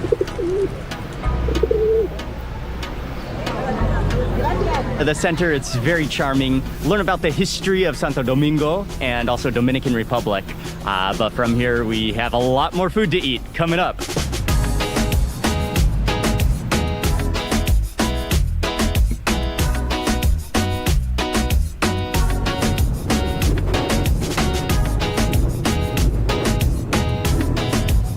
Next up, we're continuing with our food tour today in Santo Domingo, and I think this might be one of the most emblematic, iconic foods. You can see how popular it is. You can see but where the are we at, line man? there. We are in a place called Los Mina, and this is called pica pollo. It's basically a Dominican style fried chicken. Oh, nice. Stay okay. tuned, you're gonna see that. We're right along the street here. And they have this kind of like gate, they have the sign, and then people kind of wait outside waiting for their turn to order fried chicken. But you smell the aroma too, like this entire street is filled with fried chicken aroma. What a spot. Oh, nice. We got it. We got it. Oh, it's now yeah. time to eat. Dude. We're gonna take it to the car. Yeah, there's no seating, right? Take the chicken down. Oh, man. Take it down. Okay. This smells so good. The area of town, it's not the best area of town. So it's kind of, you wanna grab the fried chicken, and actually they don't have any seating as well. So we kind of grab and go fried chicken, but worth it for the chicken? It is. Here we go. Ready for the reveal, the pica pollo. Ooh. Oh, look at how crispy it is. So fresh, so good. Oh. Just look at the chicken skin. Yes, look at the crispiness. Oh, the golden, perfect golden, crispy. Oh, I didn't notice at first, but there's some plantains on the bottom as well. Okay, grab a piece. Oh, there's ketchup too. Oh, I'll go for the drumstick. Yeah, let's go for the drumstick first. Oh, that's the. Oh, we're trying to wait for the car alarm to go off to make the video, but I want to eat the chicken so bad. Oh, can't wait. Let's just take the bite. I can't wait any longer. Dude, cheers. Salud, salud. Oh my God. Oh, the juiciness. The tenderness. It's like a brine of flavor that goes all the way to the bone. The crispy, hot, fresh skin. So good. So crispy. Yeah, it's got a little spice to it. A little spicy, yeah. From what I was reading, it can have like some thyme, some herbs in there. Yep. Sometimes even some secret like beer or rum in the recipe. Oh, that is extremely tasty. Okay, that is as good as everyone says it is. Also, ketchup is pretty popular in Dominican Republic. It is. People love ketchup. Everything with ketchup. But yeah, ketchup. Add some ketchup, and then also gonna grab a. And there's plantains on the bottom there that are just soaking up the chicken oils. Oh, look at that, looks fantastic. Fried crispy. Dip it in the ketchup. Hot, fresh, crispy. You see the smoke? Oh. Ooh, look at that. Oh, wow. Everything ketchup. It's just that puddle of ketchup. Oh, plantains are fantastic. And also part of the reason is there was a whole like line of people waiting outside because they're waiting for a fresh batch. Yep. You know, as soon as that fresh batch comes on, it's gone. Yeah, it's gone immediately. Next minute, yeah, immediately. And then there's another line that forms waiting for a fresh batch. Right. Few things better than eating a box of Dominican fried chicken in the car. Check this out. I think part of the reason it's so good too is just it's steaming hot. It's just right out of that grease, flaming, juicy. Look on the inside, the interior. Give that a little ketchup dip. Get that sweet and sour flavor. And actually, next up, we're eating another legendary food, right? Yep. Fritura. Fritura. Fritura is like a mix of different meats. Oh. All mixed together. Uh-huh. Delicious. I like the way that sounds. Yeah.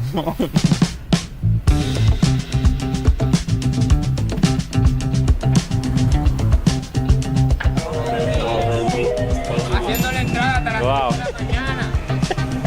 Nice. What a spot. Yo. He say making the entrance until 5 a.m. in the morning. This is open all night. Really? People come in, out after drinking. So this is a local. Oh, okay. Yeah. Night street food in Santo Domingo, and this place, you just have like trays of meat. The meat is grilling over the griddle. There's peppers going, there's vegetables going, and what are they most known for here? All kinds of meat, pork ears, everything. This is and everything's grilled up. Yeah, everything's grilled up. Nice. Look at that meat right there. Yeah, look at that meat.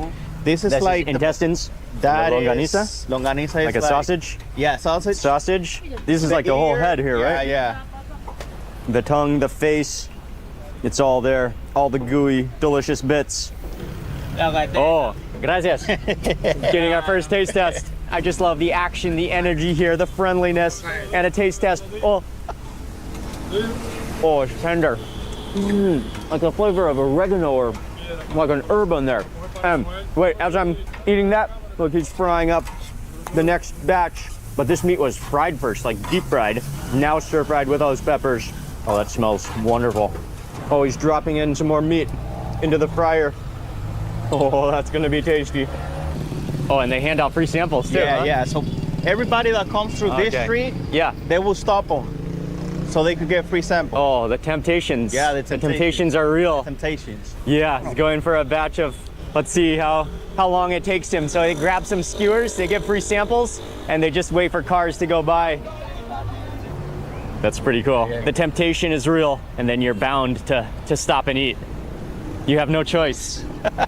Pretty much. Oh, he got... Una pregunta. ¿Cómo está esa carnita? Está exótica. Okay. I'm working for them now. I'm working for them. Yo, these guys, what they do, man. Whoa. Man, props to these guys. They're on the streets giving samples.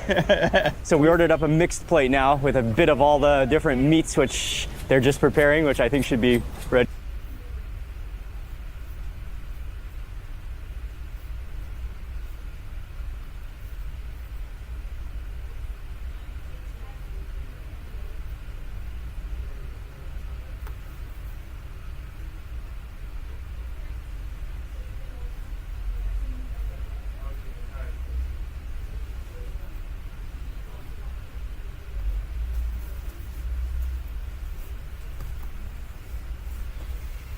Guga, this is an entire meat party on a tray. Oh my God, are you ready? Ready. Woo! And in this video, Guga is taking me on an ultimate meat tour of Miami. Massive smokers. We'll try some of the best barbecue. Oh wow. And at the end of this video, Guga is cooking us a selection of his most prized steaks. Oh wow. That's good. Which one will be the best? But first, we're getting started with something to warm up, and it's gonna be good. Yes. Welcome to Miami, Guga, brother. thank you. There's a lot of meat to eat today. Are you ready? Yes. All right, let's go. Thank you. Welcome to Dave's. Awesome. Oh, look at that meat cabinet. They're a butcher shop, so they know meat very well. But most importantly, they have one of the best burgers in town. You gotta have it. Okay, so we're heading right into the kitchen to see the burger being made before we try it. We keep it simple here. We're a butcher shop, so we focus on the meat. As you can see, very few ingredients: bun, cheese, sauce, pickles, and the beef. That's the most important part. Okay, Got to butter roller. Yeah, you got to butter that bun. Get that nice amount of butter. Excellent. Fresh ground beef. All right. Throw a little salt down. Okay, salt goes down. Get a little bit of a smash, a little bit more salt. Have some fun. Okay. Oh, gotta give it a nice smash. If we were to take the press off of it, it would take a little bit longer. It'd still get the same results, but when we're in a hurry, we got to make a lot of burgers. This kind of expedites the whole thing. Wow, and that immediately you smell that steam, that smoke coming out of that burger. All the beef aromas are emerging. Now we're done here. Oh, beautiful. Oh, look at that sear. That sear, yeah, seriously. Oh, cheese goes on. And just gonna finish. Now we're gonna steam it up. Let that cheese melt. Bring the burger over. Okay. Drop the burger down. We have our house curry, bread and butter pickles, and we finish. Top it off. No vegetables, no lettuce, no tomato. That's the right way to do it. Just the Nothing to pickles hide. We don't have anything to hide. contrast the richness. Yeah, that, dude. Let the Keep beef it shine. simple, let the beef shine. I love that too. Absolutely. Here we go, right off the griddle. Oh, that's so soft. What a burger. You ready, brother? Guga, yeah. Cheers. Cheers, man. Oh. Oh, wow. Wow. That's what a burger should be. Don't complicate it. Nothing more, nothing less. This is the cheeseburger, the most iconic cheeseburger that you picture in your mouth when you think about a cheeseburger. It is just perfection, you know? Yeah. The meat shines. The bun is incredible. Oh, wow. Yeah. It's just enough pickle to give it that acidity, contrast the richness.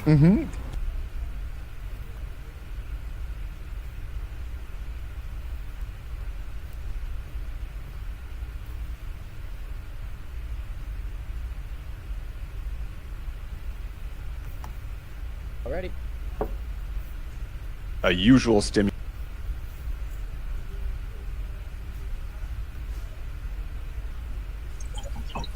Wagwan family, welcome back to my channel. In this video I'm going to share with you one of my fried chicken recipe. So I cut the chicken in parts and clean it and wash it with fresh lime, vinegar and some salt just to cut the rawness from the chicken. Now I season the chicken with 2 tablespoons Briscoe's chicken seasoning, that's coming up soon, 2 tablespoons green seasoning, 1 teaspoon of salt, 1 teaspoon black pepper. Now I make it marinate for 4 hours before frying it. So to my bowl I add 2 cups of all-purpose flour to make the breading, 1/4 cup of cornstarch. Also, I fry them in vegetable oil. Now I'm going to coat them in the breading and put them on this wire rack for 15 minutes before frying them. Now I'm frying them at 375 degrees for 12 minutes.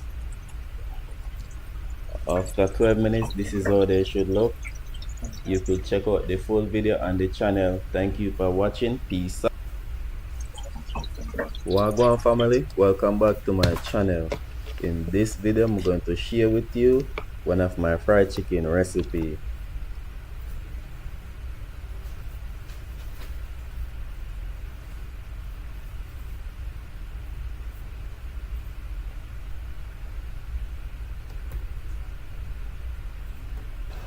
Wagwan family, so today may I share with you now how I make my chicken box soup with red peas.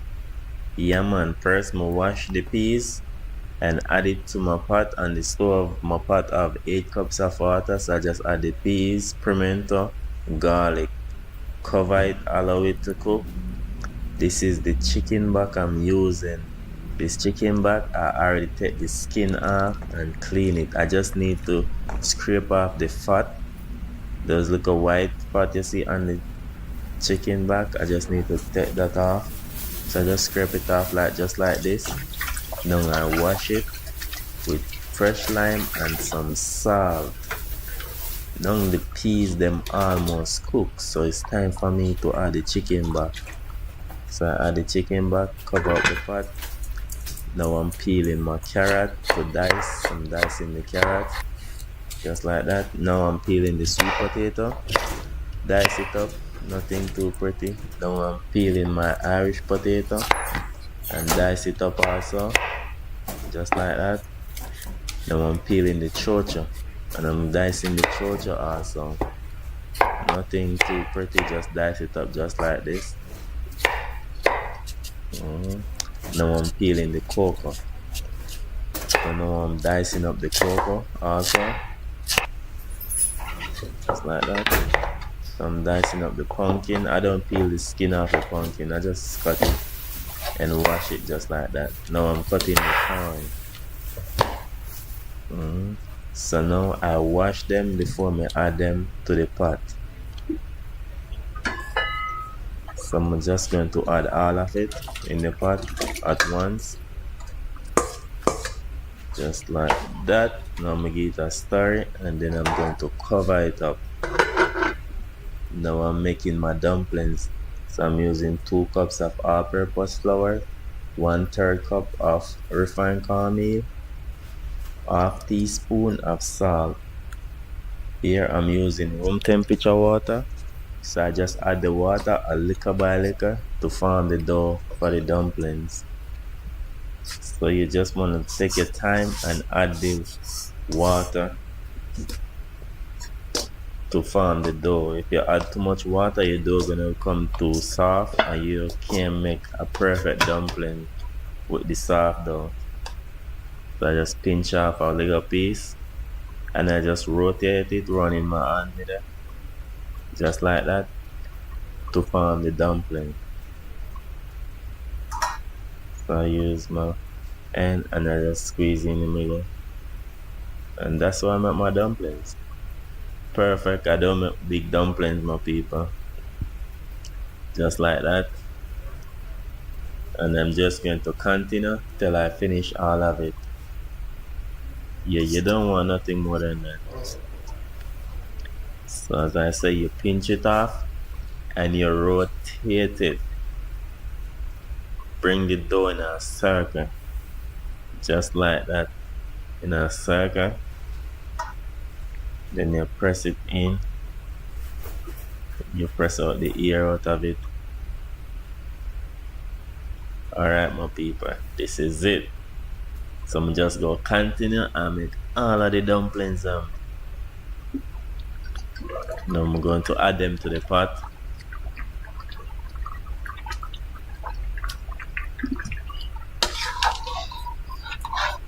Give it a stir, cover it up back. Now I'm going to open it and add my coconut milk.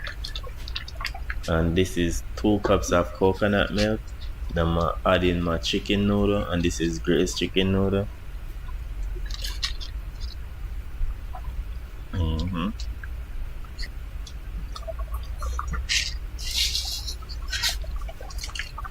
The chicken noodle. You wanna make sure you stir it properly when you add the chicken noodle, okay? Now I'm going to taste it if I should add some more sodium to it. And I need some more sodium, so I add some of my all-purpose seasoning. Give it a stir. Now I'm going to add 1 pepper, scallion and thyme.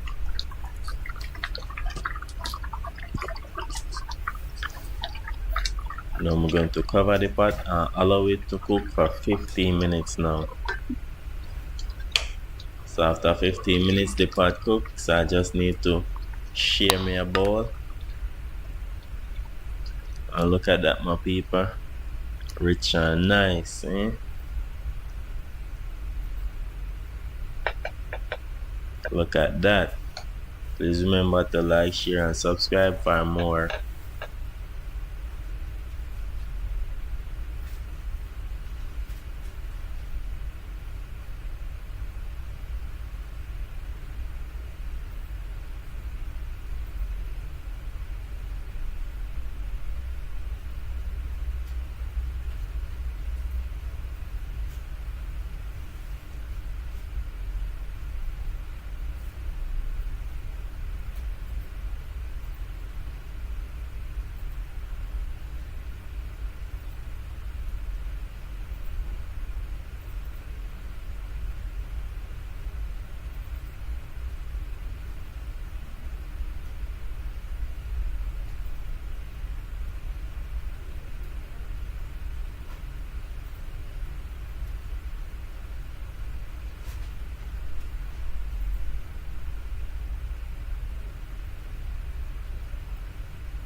Briscoe's Kitchen and Spice.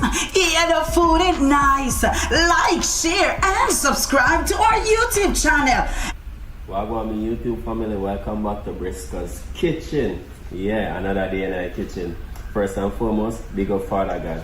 So today, I'm going to share with you how I make my baked chicken. Yeah, so we're not talk too much, we're going to just jump right into it. This is the chicken I'm using. I'm using leg quarter for my baked chicken. Now I'm gonna wash it with white vinegar and lime. Okay, so now I'm washing the chicken. I already clean it. I already cleaned the chicken. Some fat leave back on it. You don't want to, when you're doing baked chicken, you don't want to cut off all the fat, okay? Because you don't want your chicken to dry. The fat is going to melt the juice to keep the chicken moist, okay? That is why I don't use chicken breast to make baked chicken. Alright, so now you're going to wash it. And you're going to use cold water to wash it first.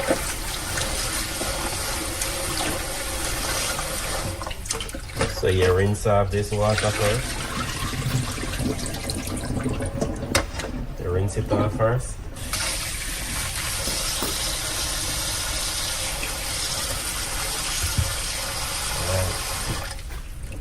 I'm going to add white vinegar. Is this one. Now we have a lime. Squeeze the lime.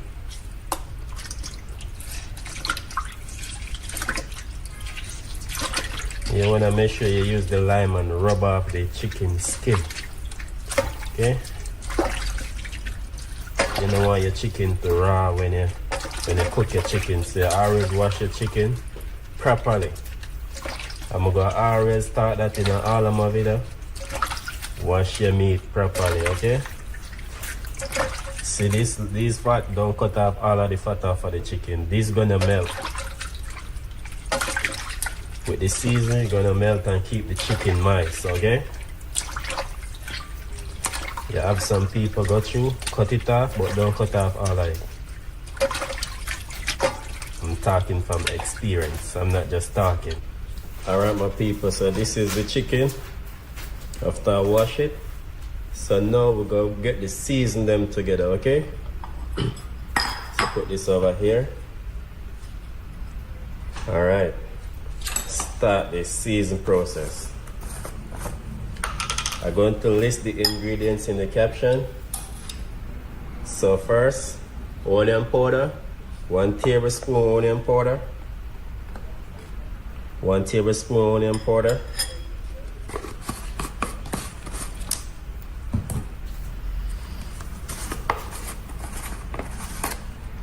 garlic powder, 1 tablespoon garlic powder,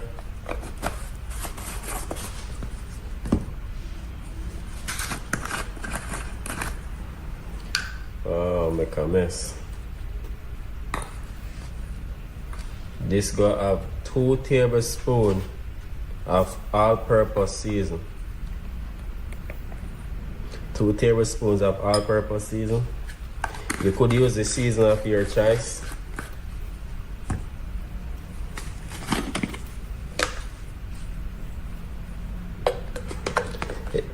If you're interested in the season, just leave a comment and let me know if you're really interested in the season. This season I'm using. I use ½ tablespoon of black pepper. Just like that.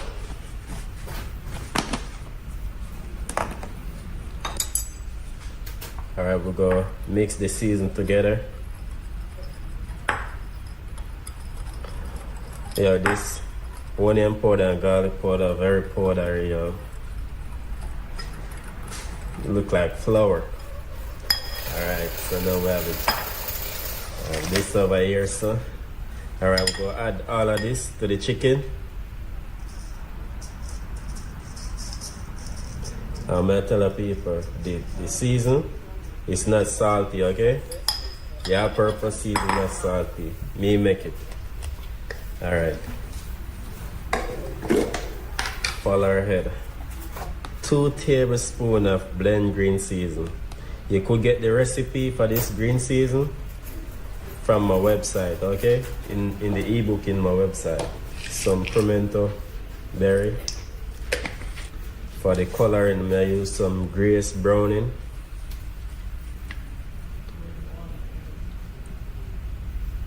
Just to color out the chicken.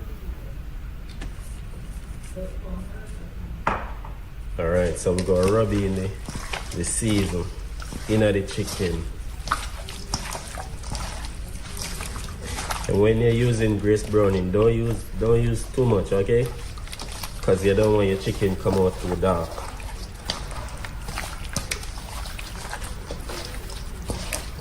Just like this. See how this look good already? People. Wanna make sure you get the season underneath the skin. Pop the flavor in it, you know?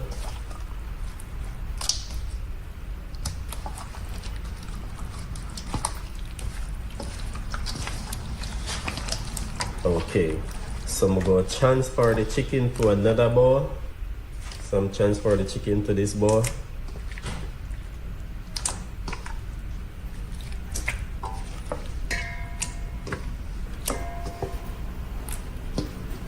Make sure you scrape out all of this season on top of the chicken.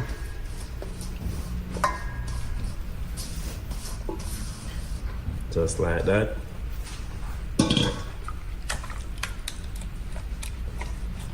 Alright, so we'll take off them gloves here now, garbage.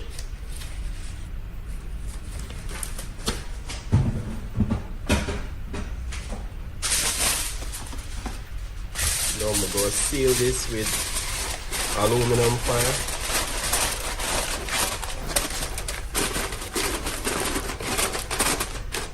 So now we're going to leave it in the fridge, put it in the fridge for 2 hours. After 2 hours, we're going to start the cooking process. Alright my people, so after 2 hours I take the chicken out the fridge. So now I'm gonna go add them to the baking tray. Just like that. Well seasoned, you know. Alright, we're gonna add all of this season on it. I already have my oven preheated at 375 degrees, so now we're gonna bake the chicken for 30 minutes. Alright, so now we're gonna pop the chicken in the oven, okay? Just like that. Alright, my people, so now I'm gonna make the sauce for the chicken to brush on the chicken. So I'm gonna start off with some olive oil right there. Just a little bit of olive oil.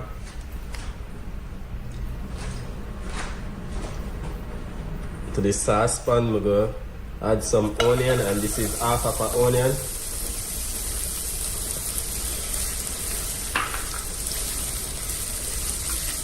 Don't want it burn.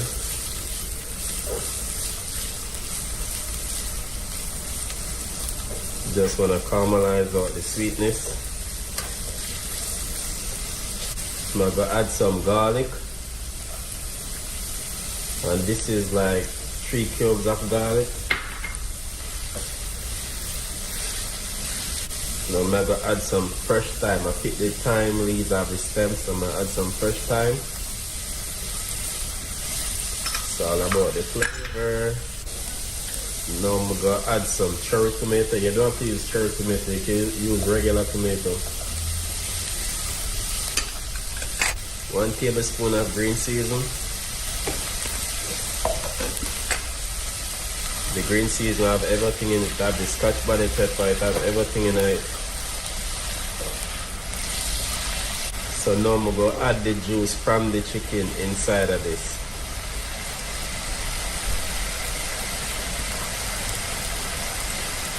All of the juice from the chicken.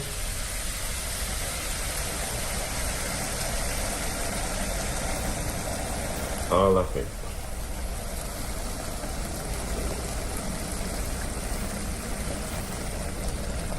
Now I'm going to put back the chicken inside of the oven. Alright, my people, so now I'm going to add some all-purpose season. Roughly a teaspoon of all-purpose season.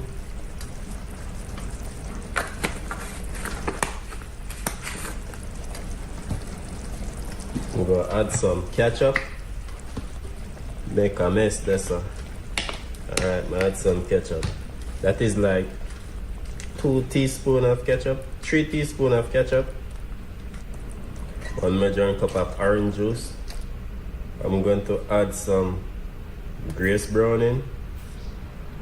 Just like half teaspoon of Grace browning, not too much, because you don't want the sauce too dark.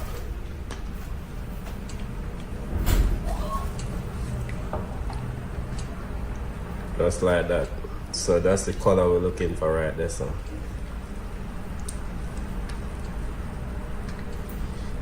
the ketchup gonna thicken up the sauce. Go allow it, make it come to a boil, then we're gonna blend it out. So you're not supposed to have no lump when I finish it. Alright, my people, so now that the sauce come to a boil, we're gonna blend it out.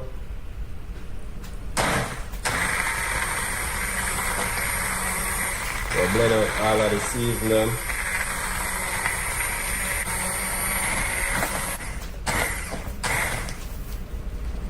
Alright, so that is it.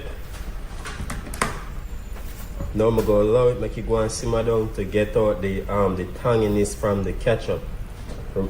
So you have to allow it, make it continue to simmer to get out the tanginess. So I'm gonna leave it for like 15 minutes on low heat. Alright, my people, so the sauce is ready now.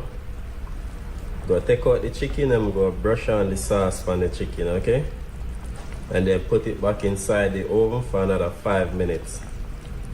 We'll base it with the sauce now. Yeah, it smells so good. So this is how it look, my people. We'll put it back inside the oven for extra 5 minutes.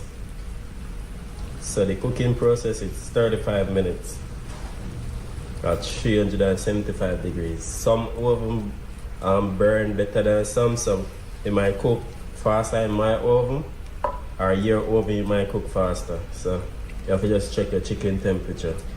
Alright, I'll pop this inside the oven, then the rest of sauce to eat with the chicken later on. Alright, my people, the chicken is finished, so I'll pull it out the oven.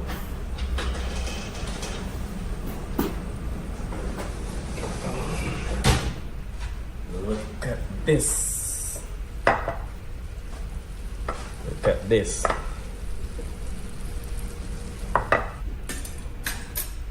Alright, my people, so we'll go for a taste test, okay? We'll start with that one there. Well hot. Alright.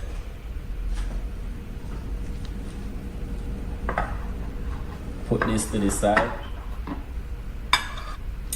Alright, so now we're gonna cut the chicken short.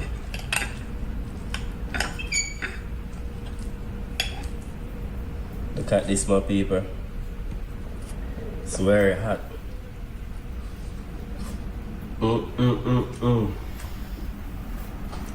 I tell you, you should try this recipe, yeah?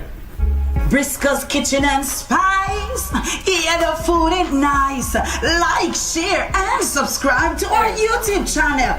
Yeah, Briscoe's Kitchen and Spice.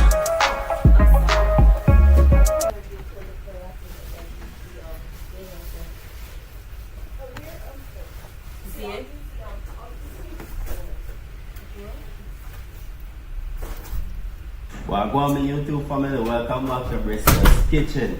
First and foremost, big up Father God, yeah? Alright, so today I'm going to share with you how I make my rice and peas on top of the stove, okay?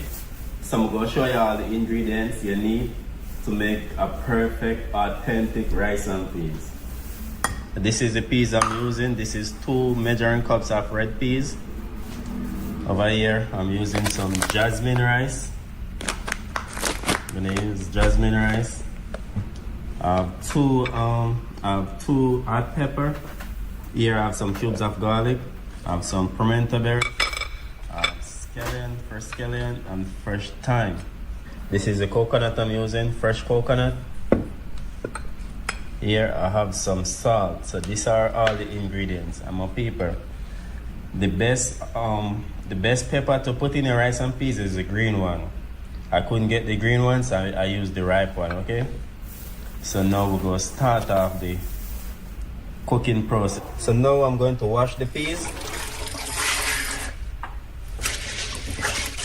So you always have to wash the peas because sometimes they have some dirt lump inside of it. You just want to make sure you just wash them like this. And this one is not bad. So we drain it off.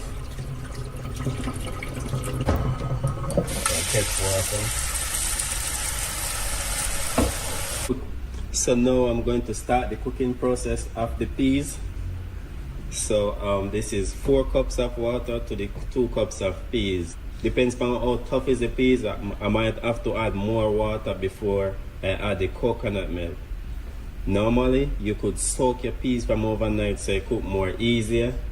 But me don't really like to soak my peas from overnight. The reason why I don't soak my peas overnight, I think the rice and peas get a more beautiful color than when it's soaked. To me, I don't know about no one else, but to me, because I tried it a couple of times. So now we're going to start. So now turn on the stove. We got my pimento berries. Then we're going to flavor up the peas. Now I'm going to add my garlic.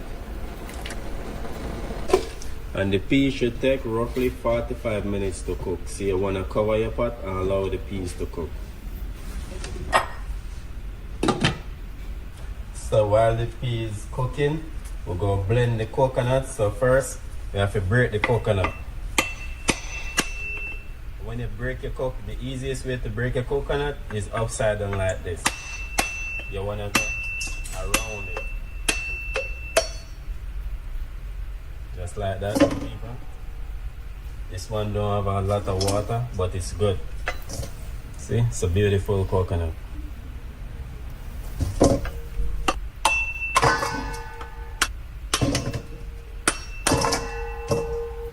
Alright, so now we're going to dig out the coconut. So this is the way you dig out your coconut.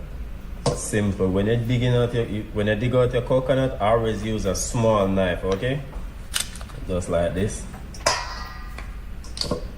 Now that the coconut finished oxed out, I'm going to wash it with some cold water before I start to cut it up. Then I'm going to blend it. So I finished wash the coconut, so now you're going to cut up the coconut. And you don't need to cut them in a specific way to blend them. You just need to cut them so that your blender could blend them more easier. It's easier to blend and you don't jam the blender when you start the blender. So it's no specific way. This you go pretty fast. You don't have to use the fresh coconut to make rice and peas. You could use the one from the can, the coconut milk from the can. Alright, so this is it. So now I'm going to blend the coconut. And this is 1 cup of water in the blender. So I'm going to add the coconut to the blender. Go just add everything in it.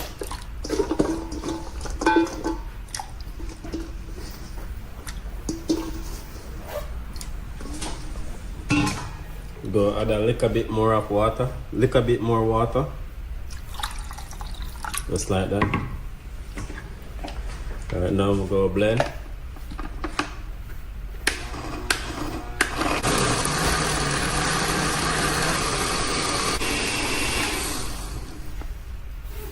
Alright, my people, coconut milk rich.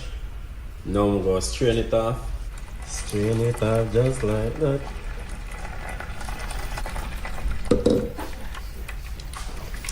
So you want to make sure you squeeze out all that juice.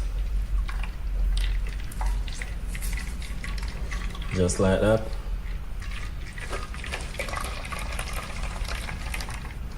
So this is the coconut milk I get from the coconut. So now I'm going to check the peas if they cook. Soon as the peas cook, I'm going to add the coconut milk to the peas. Alright. So now I'm going to check if the peas cook.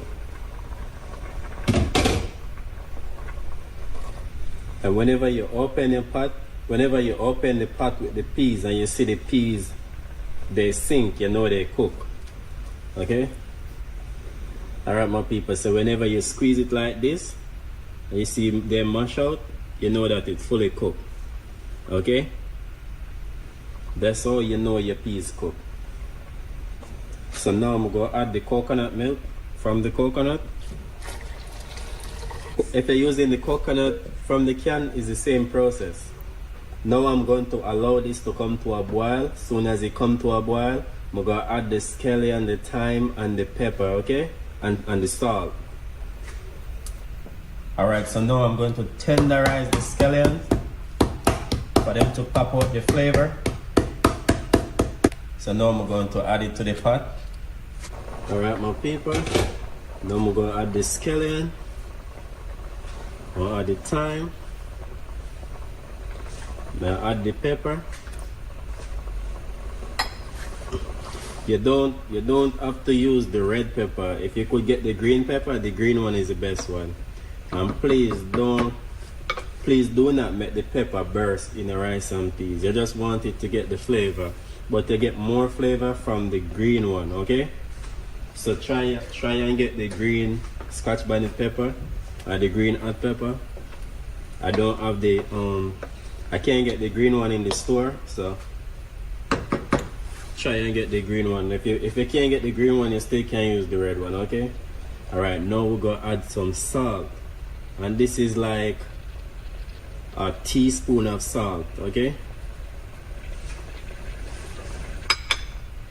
Remember, we don't put sugar in our rice and peas, okay? No sugar in this rice and peas. You just need to put some salt. Now I'm going to allow this to boil for like 10 minutes. Just for the coconut milk to cook properly before I add the rice, okay? So here right now, let me know in the comment section how much I want to know about this. Sunday day, growing up, we used to eat the coconut trash with some sugar. You just want to add some sugar in it. Some brown sugar. And you just eat. You have to be a real Jamaican to know about this. So let me know in the comment section if you used to eat this on Sunday day. So remember, I'm using jasmine rice to make the rice and peas, right? So this is a 4-pound parcel. We're going to throw it out and wash it.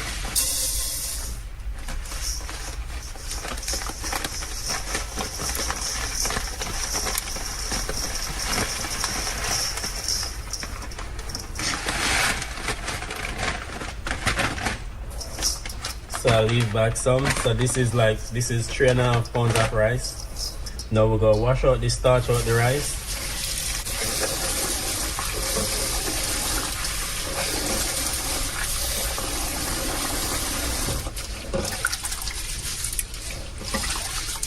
See it starchy, my people, and them say it already washed. So we'll get out the starch out the rice, okay? We'll go drain it and then wash one more time.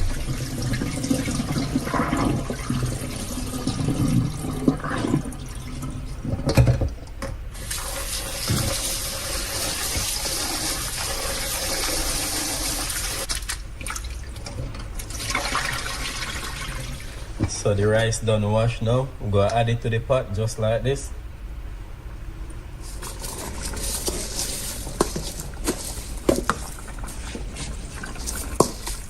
All of the rice.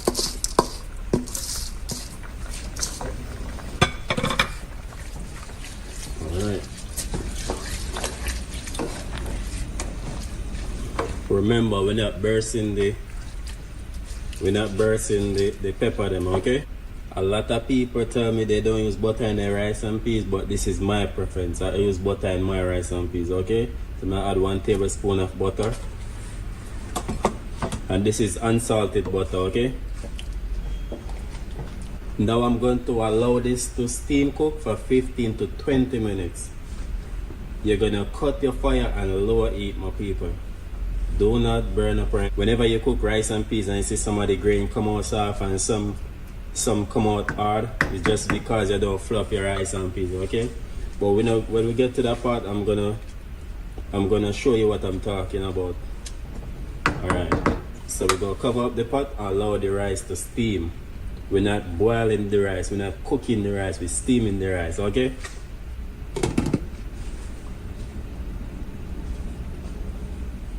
Alright, my people, this is where the magic happens now. Okay? Alright, first and foremost, we're going to take out them pepper here, okay? Remember, you don't want the pepper to burst in your rice and peas. Alright. We'll take out some of this thyme.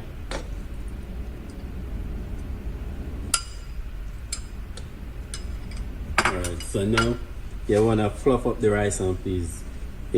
Now you want to fluff up the rice and peas. In this case, do not use a spoon, use a fork, okay? So you want to fluff up the peas, rice and peas like this. Okay? If you're using a non-stick pot like me, try not to scrape the pot, okay? So you just want to fluff up the rice like this. Remember, you're cooking a shelly rice. If you use a spoon gonna make your rice be soft because your spoon dig into the rice, okay? So like in this case, you just want to fluff up the rice. You see you start to fill up the pot, you fluff up the rice. Then meanwhile you're fluffing up the rice, you could go ahead. Meanwhile you're fluffing up the rice, you could go ahead and pick out some of these. Pick out some of the thyme and the scallion them, okay? Look how beautiful this is. So now you go cover your pot and allow your rice to steam. Now the rice finish steam. Look at this. This is what you call a fluffy rice and peas. Look at this, my people. Alright, I'm going to allow it to continue to steam for another 5 minutes. Alright, my people, this is how my rice and peas look when it finished. Nice and fluffy, shelly. See that? So please remember to like, share and subscribe to the channel. I have a lot more recipe to share with you all. God bless. Briscoe's Kitchen and Spice. Yeah, the food is nice. Like, share, and subscribe to our YouTube channel. Yeah, Briscoe's Kitchen and Spice.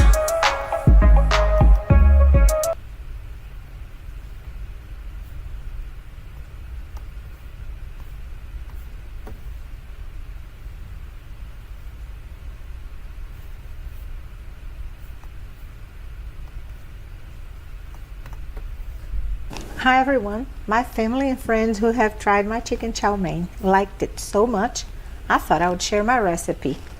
I like a little extra chicken in my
discuss how narcissistic parents choose their scapegoat, the traits they look for, and how the scapegoat role affects your emotional well-being and relationships.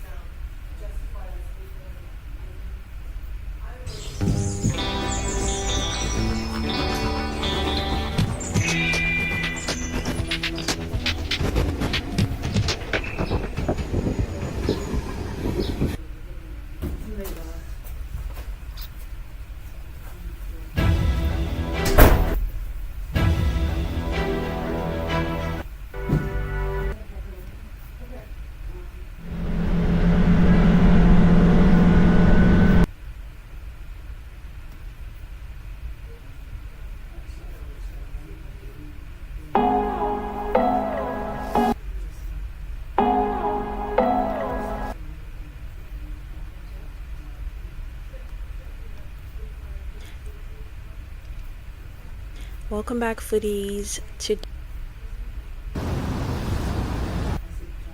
She conquered the desert once.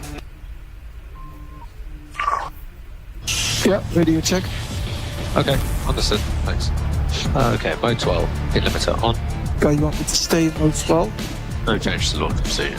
That's 25 seconds max.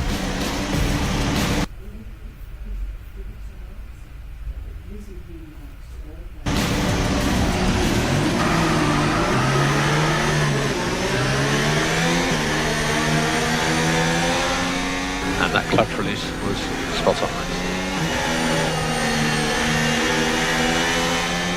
But lift the coast into turn 12. Sounds like McLaren are doing the same.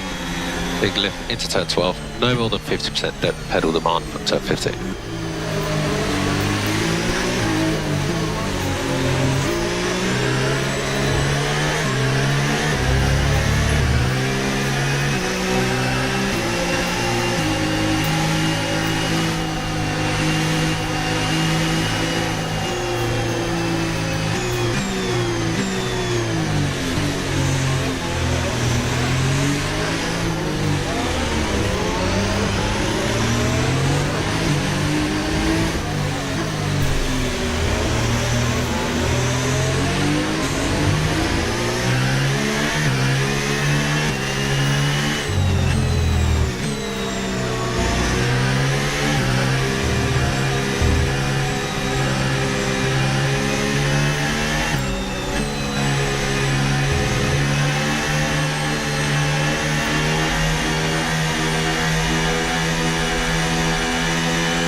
Two confirmed, 3 long, 1 short.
Mode 6.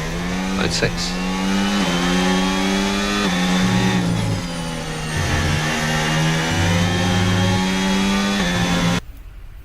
Hey guys, Jesse here.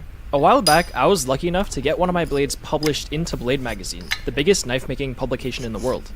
Somebody saw my blade in the magazine, and they reached out to me and commissioned not 1, but 2 of these blades with matching saya. If you're a longtime viewer of my channel, you'll know that I really like making these Japanese-style blades. In the past, I've made blades like Enma, and I made my $8,000 Damascus katana. I want to try and take everything I learned from those two builds and put them into these two pieces right here.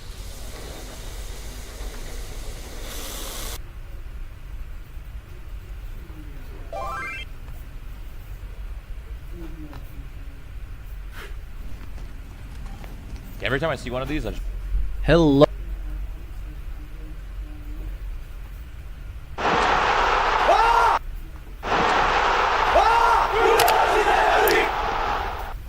Pues amigo, ya estamos en modo clásico. A por ello. We were at the World Tour Finals in Scotland. This is the last time that athletes can qualify for World's Strongest Man. The first event we've got coming up is the World Logwave Championship. I've got a big scrap coming up with 200 kilos. Let's have it. Oh, Luke Richardson.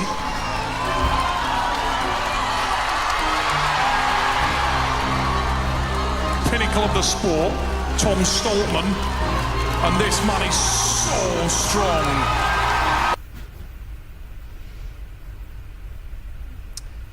So you know what I like about you? 9/11, the day the world stopped.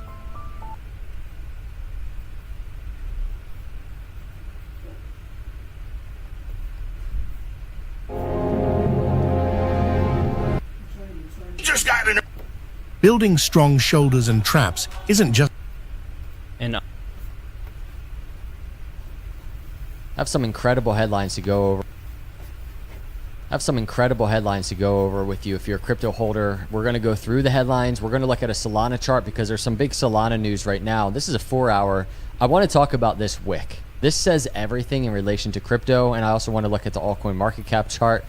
Hit the subscribe and like on the way in if you're a macro investor, if you want to manage your risk, if you want to have an idea when to exit, that is take profits. Hit the link below. We have a free trial going on in our intelligence system with all of our risk models, our exit planners. So check that out. But I just want to start the video. We're going to go through a ton of headlines right now, but there's two things I just want to start the video with. I want to read this to you. At $132 billion Van Eck says Bitcoin is in a mid-cycle reset, not a bear market, citing strong fundamentals and rising adoption. My fellow citizens, at this hour, American and coalition forces are in the early stages of military operations to disarm Iraq, to free its people, and to defend the world from grave danger. On March 20th, 2003, coalition forces led by the United States invaded Iraq. By the end of 2007, the number of combat encounters had significantly decreased. U.S. President George Bush declared success and ordered a large number of troops to return home. Reconstruction efforts began within Iraq. During one such operation at a pipeline, several American workers and the soldiers guarding them were killed. An experienced sniper and his spotter are assigned to locate those responsible and clear the area of any remaining threats. At the beginning of the film, we see two U.S. soldiers, Shane Matthews and Alan Isaac, scanning for a target in the bushes under the scorching Iraqi sun. It's been 20 hours since they arrived and took cover, and in all that time, they haven't seen a single movement. Matthews believes the killers are long gone and wants to move into the open, but Isaac wants to stay cautious. The bodies of the slain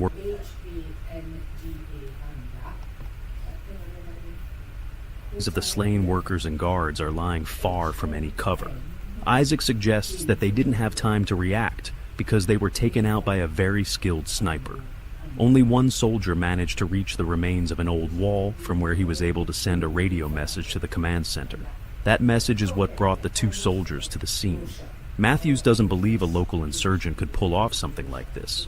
He thinks it's probably the work of a group of raiders. Isaac recalls rumors of an enemy sniper named Juba, but his partner dismisses them as silly legends. More time passes, and Matthews refuses to keep sweating it out for nothing.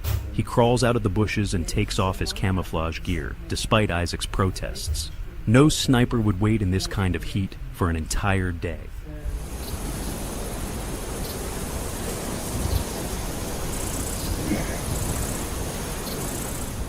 John Cena heads toward the wall alone to retrieve the fallen soldier's radio and get out of this godforsaken place. Rifle in hand, he walks across the desert while Isaac watches through the scope.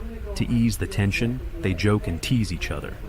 Passing by the corpses, Matthews asks for cover and tells Isaac to keep an eye on the wall, but the lens on Isaac's scope fogs up at the worst possible moment. Matthews moves from body to body, searching for clues, and realizes they were all taken out by clean headshots. With concern in his voice, he tells his partner his theory is correct.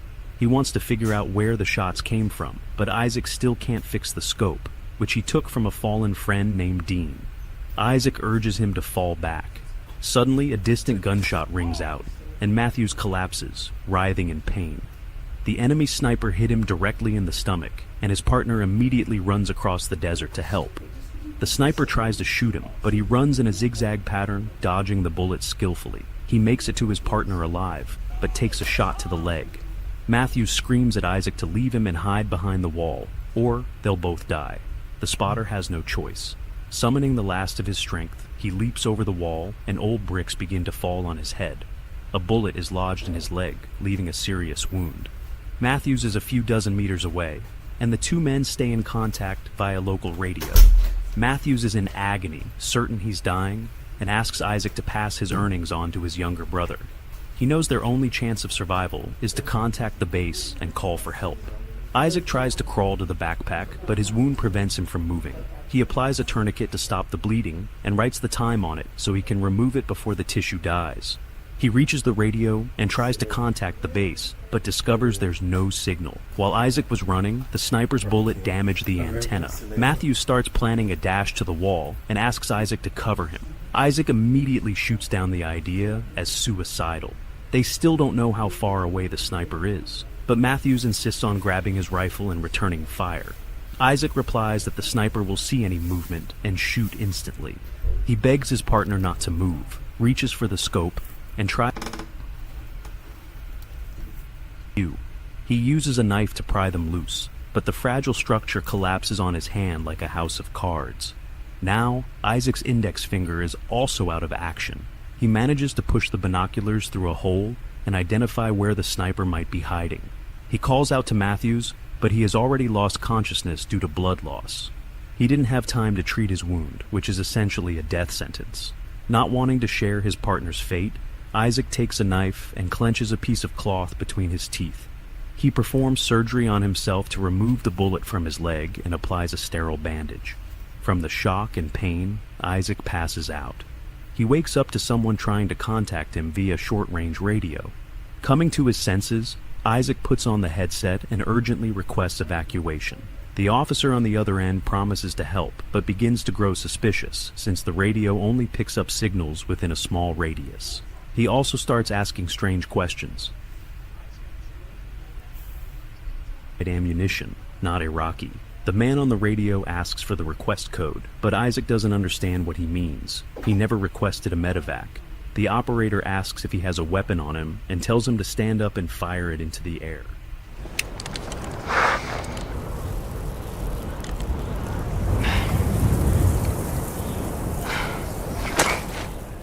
Isaac realizes these questions could give away his position to the sniper. He agrees to give the code, but stops himself at the last second. He knows this goes completely against protocol, and begins to question the man on the other end. Isaac notices a strange accent, and the Iraqi sniper admits it's actually him on the line, that he's the one who shot the two soldiers. He caught the open frequency to lure his enemy out of hiding. While Isaac tries to use the broken radio again to contact base, the sniper threatens to blow Matthew's face off, so he'll be buried in a closed casket. Isaac asks what he wants, and the man says he just wants to talk and get to know the soldier better. He's bored. He's been lying here for days waiting for a target. Isaac agrees to tell his story, but only after hearing the snipers first. He calls himself just an ordinary Iraqi citizen, defending his country from invaders. Isaac uses the time to scan the surroundings and estimate the distance from where the shot was fired. He draws a map in the sand and recalls the angle at which the bullet entered his leg. The sniper keeps asking questions, and Isaac realizes the Iraqi knows too much about U.S. military ranks. Perhaps he was trained by the Allies and later betrayed them. The American says the sniper gunned down innocent workers who were helping rebuild Iraq's economy. Pipelines, huh? For our economy? But the sniper just laughs in response. That pipeline wasn't making money for his country, he says. It was just pumping resources that would profit the United States. The sniper starts asking about Isaac's family, but Isaac doesn't want to talk and keeps stalling, trying to reach the radio of the fallen soldier lying by another section of the wall nearby. The Iraqi speaks perfect English and then shocks Isaac by revealing he knows about Dean, the soldier who died. It turns out the sniper had been listening to their conversations the entire time. He wants to know more about Dean, and when Isaac refuses, he threatens once again to shoot Matthews. Isaac tries to reach the radio using a stick and some wire, but the distance is too great to do it unnoticed. After failing, he tries to quench his thirst, but his canteen is nearly empty. The sniper shot it too, and there's barely any water left. The sniper keeps pushing, asking more and more questions. Isaac refuses to answer and asks how this cruel game will end. The sniper replies that he's simply enjoying the conversation. The American will bleed out anyway. The bullet was placed just beneath the kneecap, a wound that's nearly impossible to tourniquet. The canteen and antenna weren't hit by accident either. Isaac begins to panic, realizing he underestimated his enemy. The sniper is bored, and this is his way of entertaining himself. He feels like a rabbit caught in a trap, while the hunter mocks him from above. Isaac begins to suspect the sniper is trying to distract him in order to flank his position. At that moment, the sniper says the wall now protecting the American's life was once part of an Iraqi school, destroyed by the U.S. military. But Isaac doesn't care. He mocks the statement. You're hiding in the shadow of Islam. No, I'm hiding in the shadow of fucking death. I'm in the fucking shadow of death. To avoid wasting time, Isaac continues trying to determine the sniper's weapon model by counting the number of shots fired. He's fired around 10 rounds, including 1 at Matthews and 3 at Isaac, meaning the magazine likely holds about 20 rounds.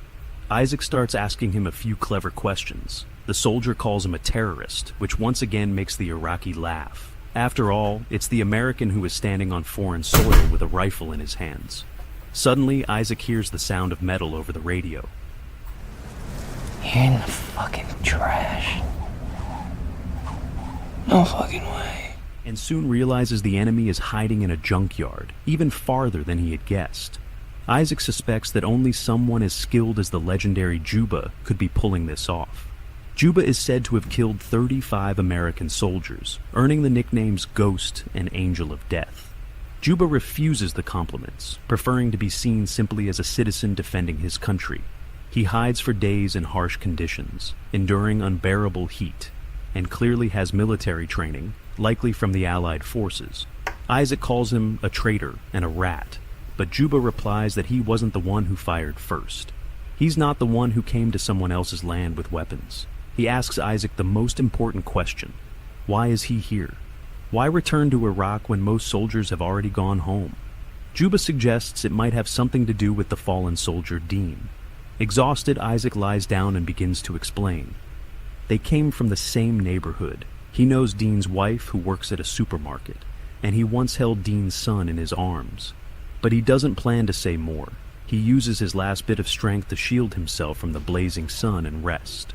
Juba threatens to kill him and hang his lying tongue around his neck as a trophy. Soon, Isaac...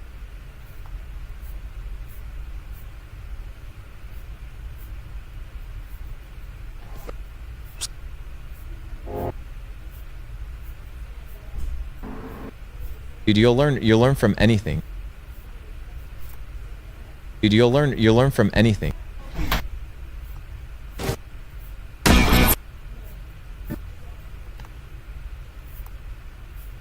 Hey guys, Jesse here.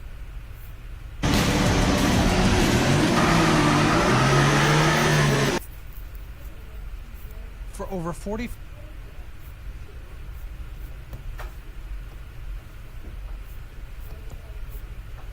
These are pure content. If you've ever wanted to women, everybody's watching.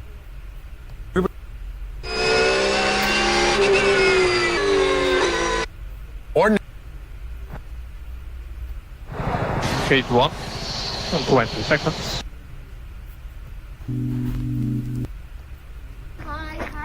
I'm doing good. I'm doing okay.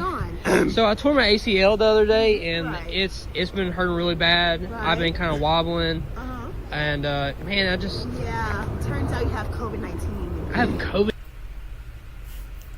I have COVID-19. Right, yeah. My ACL hurts. Yeah, but you're positive, so... We haven't even done any blood tests yet. You don't have to. We can see it. We can see the symptoms right now. We can see the symptoms. Are y'all just trying to sell the vaccine to me or No, something? we're not. We need the vaccine. Come here. You have to. Come on. Oh. Hi, How you doing, man? You okay? What's Not wrong? really. I was what's wrong? playing basketball with my friend JJ last night, and I really hurt my ankle. Oh, you have COVID. What? Yeah, you have corona. I'm sorry. I was just playing basketball. No, like- you have COVID. You have corona. Come on in. Okay. Come on. Do you have a wheelchair or something? I'm hurting. Yeah, come on. Oh, okay. This don't look like a doctor's Hey, we ain't gonna tell you shit going on. Hey, if they come, they got COVID. I say if they come, they got COVID. Come on with me. office. Hey, what's your name? Man, my name's Jacob. Jacob. And What's wrong? I have a severely bad case of pink eye. My buddies I don't wanna Jacob hear and it. Kyle. No, I don't have to hear it. You have. Corona in my eye. Yes, sir. Come back here real quick. We have to. Hey. No. You have COVID. I don't have COVID. No, dude. you have COVID. Come here. I don't have no, I'm not. The fuck, boy, MK, you alright? Get out. Get out. Get out. Get out. Run. Go. Oh my god, this hoe, bro. What the fuck, this hoe? The hell no. Hello. What's up, babe? I told you I'm gonna turn it back off and turn it back on. I am. Huh? Ma'am. Yes, ma'am. Yes, ma'am. Bye. Killed my dog, bitch. She killed my dog. It look just like this. I can't even feed my dog no man. That was crazy as fuck. Bro, you only get one life, bro. My life's fucked up, look. Live your life, bro. You hear me, young man? How old you is? 18. 18, live your life, man. My shit fucked up. You hear me? I'm 18 too. I'm the same as you. You feel me? But it just, I fucked around and was horny and fought and just made the wrong decision. It just hurt. It just hurt. The bitch got good pussy. The bitch got good pussy, bro. But don't let that cute face fool you. Don't let that good pussy take you in. Don't let that good pussy fuck your ass in. One more thing, young player. Yeah, my shit over with, B. That's what I'm saying, B. I fucked up in life, man. And I don't want you to make the same decisions I made, you feel me? Because I'm traumatized, man. You feel me? Yeah. It is just. Oh, it hurt.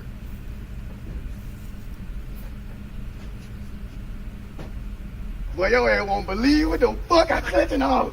Oh, God. Look at that. You know you got that on. I'm gonna buy my soul. Real did not. Oh, God. Let me see that old bit. Come on. Let me see that old bit first. I'll play. Oh, God. Say bye. Oh, God. You my nigga, but your ass play too much. My mama love your ass, nigga. My mama, boy. Hey, man. Hey, for real, straight, boy. Oh, God. Stop playing, boy. Real talk. You know, I don't even feel like that. Oh, God, don't, boy. Mama, I don't, boy. Stop playing, boy. Hey, nigga want alright. Real talk, wanna stop playing on God, real talk, bro. God, you know, bro, God, we can fall on those, boy. Alright. Fuck you. I'm in back up, boy.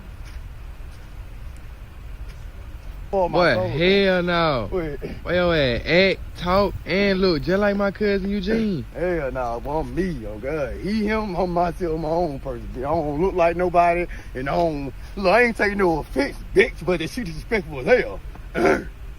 Oh, you look just like Eugene, did you know? Mom. Yeah. What my name is? Slimeball MK. Say it again. Slimeball MK. Exactly. So why the hell this man telling me somebody you look just like Eugene? You just need. Mom, little me. Do I got a lost brother or something? A lost brother? No, hell no. Exactly. Did you have another kid on the low? Did you have another kid on the low? No. Exactly. Well, who the hell is Eugene? I told the motherfucker last time. Like I said. No, he need to get right. Oh, get right. All right, love you, Mom. All right, love you too. Okay, baby. Don't disrespect me like that no more again, for real. Man, you want me to call Eugene there? Hold on, I don't give a fuck about Eugene. Yeah, I bet y'all be friends. I bet y'all be friends. You get my fucking nerve. I'm tired of it. Hey, quick question, young man. What up? Can I grip it? Grip what? That ass. Hell Well, no. pull your damn pants up then, man. You know you don't do this when you're paying down in prison. No, sir, you can tell me. You a big booty bitch and you're thick as hell to a young man. I mean to an old man like me myself. I'm just like this. When I was in prison, look, I don't give a damn how big you is, how buff you is. My dick bigger than yours. My dick gonna wrap around your dick like a python and choke your little dick out and bring your little dick. You hear me? So listen. Before you walk around with your duke all out, your ass all fat and all long and shit, make sure you make a second choice. You do it, bitch. You thick asshole. Don't be a thug, little bitch. Be a bug, little bitch. Don't turn to a snitch. And bitch, you better turn to a witch. Look, I'm just like that. I ain't gonna lie. You do drugs. You drug free. Yeah. Young man. Do drugs. You hear me? Ain't nothing wrong with that. I'll tell you one thing. Bitch, I'm still alive. I've been doing drugs for 65 years. Marijuana. Bitch, that's all you need. Marijuana. Weed. Smoke again. And you live. You live 2 times if your mama love you. Now, goodbye, guys. Slime Ball MK. If you ain't got no body, you can't come near way. On God, only nigga with body can come near way on my soul.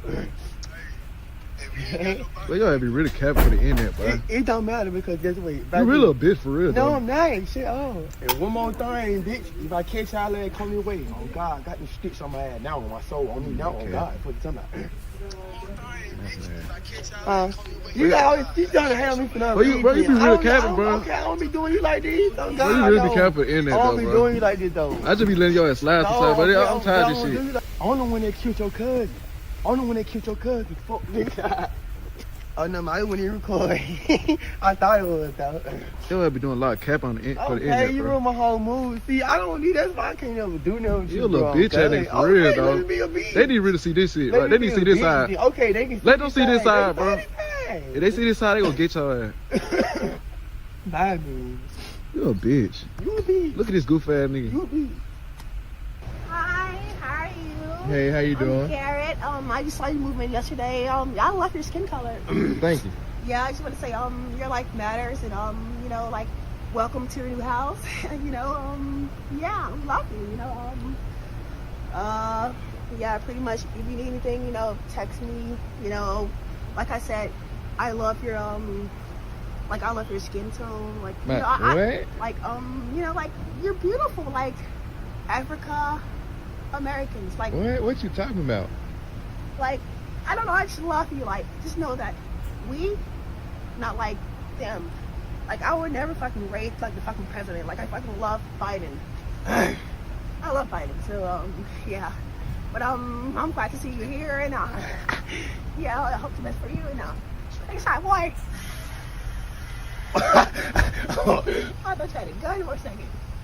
I was gonna say, what the hell? No, I ain't got no good, man. But listen, I hope you enjoy yourself and have a good time and ready to cut. But yeah, goodbye. Hell no, Hey. come on, man. What you want? I just did. Ground, you need ground. Ground for the 50, ground for the 50, 2.5 for the 90, and $5 grand for the 300. What? I said what I said, and I meant what the Is it fuck I Zaza or something? Cause Zaza, you know your weed, but shut up and give me my money. dude, I don't want to hear, give me my fucking money. where's the weed at? I'm gonna cash up to you. What? Please, gram for the 10 like Gram for the every 10. other dealer. No, yeah, look, I'm telling you like this. If you go to any other dealer, they gonna say gram for the 50. They will not. Yes, they will. You gonna look? Well, go ahead. I can literally Go. Go. Exactly. Come back then. Hey, man, I'm trying to goddamn make these jewelry real quick. This sweet green and goddamn trying to get it cash. Man, he should be there. Fuck, what the fuck you think? He got that cash, real deal money, bitch. You got change for 100? Change for 100? Hell no, boy. What? I told you $100 for a gram. $100 for a gram? Can I Listen, hey, you gonna smoke the bitch or go to the line, man? Look, I ain't got time for that shit, baby. Alright, where's the gram at? Matter of fact, you can get your money. No, hell no. Matter of fact, y'all fuck niggas that line. I ain't fuck niggas, God. I don't even want to fuck with y'all.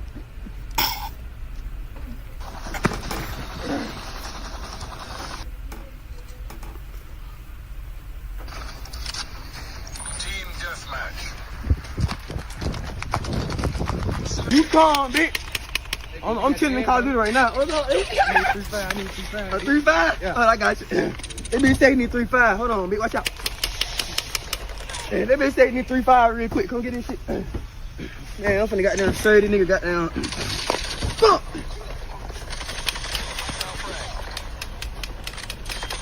I know what the fuck going on. I'm in Call of Duty with the Rex on God. And Call of Duty nigga in the real deal, he said on God. Oh shit, buddy!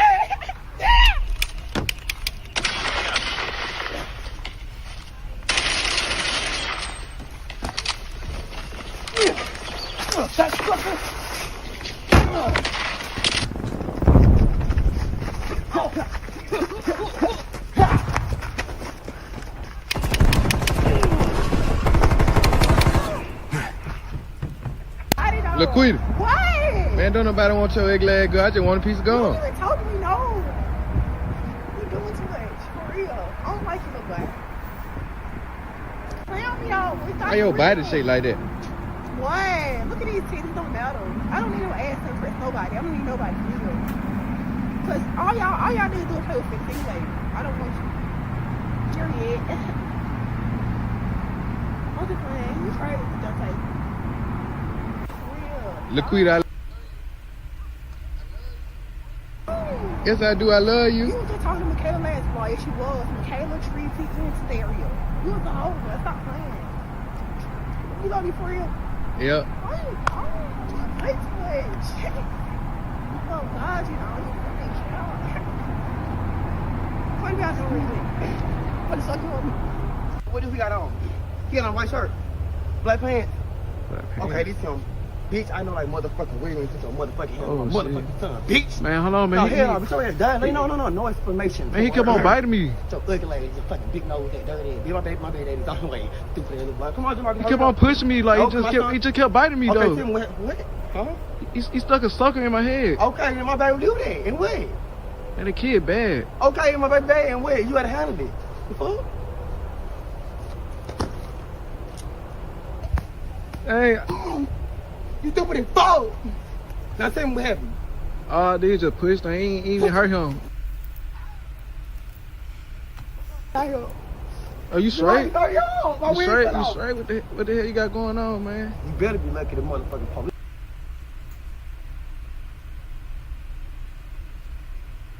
So long. There she go. Okay. Bitch! What took you so long? Okay, open the gate. Oh my God. Man, come on. I was just trying to get in this water bed. Oh, that's loaded. Boruto's sword is alive.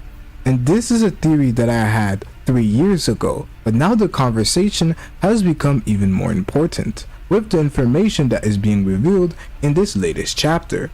As Boruto has asked Sumire to come and fix his sword, and he has given her information that she was going to learn about in the future and use that current information now to speed up the process and actually change Boruto's sword fundamentally to create something completely brand new. As Sumire describes it herself, Boruto's sword will be reborn, quite different to the sword that say whatever you want. The question was, no why rappers should have seen girls constantly? It's weird to me. I don't know why. I don't get it. All right, so let me tell you, and this is the easiest answer, but people won't understand it. It's just simple. I asked Myron, yo, what do you eat every day? He said Chipotle, right? Yo, bro. Mo, give me a place where you Uber Eats or anything that you go to eat at. Pollo Tropical. Pollo Tropical. Bills. What about you, Bills? Yeah, that's a good question. Kalou's, a restaurant, Kalou's? All right. Don, give me a restaurant real quick. Any restaurant that you eat at every day. Well, I'll be with you every day. You eat fucking McDonald's, Taco Bell. No, Taco El Rey. Taco El Rey. Okay. Right? What about y'all in the back? Give me anything that where y'all eat at. To go. Like, where you eat at, nigga? It's something every day, not like one time y'all go and Fresh Kitchen every day. Where y'all go? Chipotle? Yeah. Huh? Moxie's. So the Chipotle, all these places y'all name, Taco El Rey, all these places y'all name, these are franchises, right? Yeah. Why are they franchises? Because You tell me, yo, bro, go to Chick-fil-A, bro. Their fucking shit, their service is immaculate. This, that, and the shit, right? You tell me, yo, go to McDonald's. Yo, go to Chipotle. It's fast service. It's eat healthy. Yo, go to this, go to that. It's recommendations. I get it. All these rappers is fucking the same chick. Is like, yo, hush at fire. So it's like a drive-through. Yeah. You quick, you go, you pay, you get sucked off, you get fucked, and it's bomb. And then sometimes there's a dollar menu. Do you? But do you understand it now? 100%. Yeah. Nah, that's good. You understand it now? That's a good analogy. I'm not nice at this shit. Yeah, you good at it, bro. Let me ask you this. Yo, that's what you said about the Chipotle, man. Well, Lil TJ, man. Yeah, nah, that was real. That was real. Oh shit! You said nigga almost died over lettuce and tomato. But my thing is like all jokes aside. You know, I saw Lil TJ last Friday at Jack Doherty's house. Yeah. Yeah. Alright, so this is the difference, and clip this, clip this right here. Let me just, cause a lot of people want to joke, but I'm really a fact nigga. I know. I talk facts. People don't like this, so they gonna skip this, right? We talking about Lil TJ right now, right? Fresh, when you came to got me downstairs, am I with security? No. Am I with security when I came in this thing? No. I really be by myself. I'm really be with my man. I'm actually surprised. Know what I mean? No, but yeah. but how many years have you seen me with no security? Every time I've seen you, you don't have Every security. time with no. So Or on the 22nd, that would have been. To the Halo World Championship 2025. You got Golden Boy and Walshy to kick things off over here on the. Bent on the other.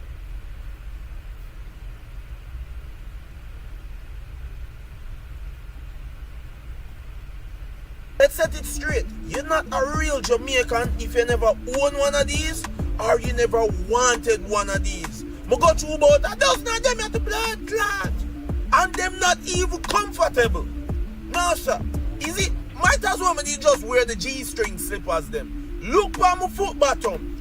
Look there. Are them one of the nerd them used to wear? Or the elder them? The people that wanna cool. These are the one them. But you know what? This one more comfortable and this better. And we still couldn't left out the uncomfortable blood clot slippers. Yes, sir. Let's set it straight. You're not a real Jamaican if you never own one of these. This right here. Alright, so the caption said cheesecake. Wait, oh the rest. I agree with that. You put in a butter. Butter. We can't. There was God's Nightmare, God's Trigger Finger, God's Holy Grail, God's Covenant. That went to COD 4 a bit with like lackluster talent. He ruined their wedding. Is he alright? Oh my god, he's fine. He ruined their wedding. Is he alright? Oh my god, he's fine. Don't leave your dogs.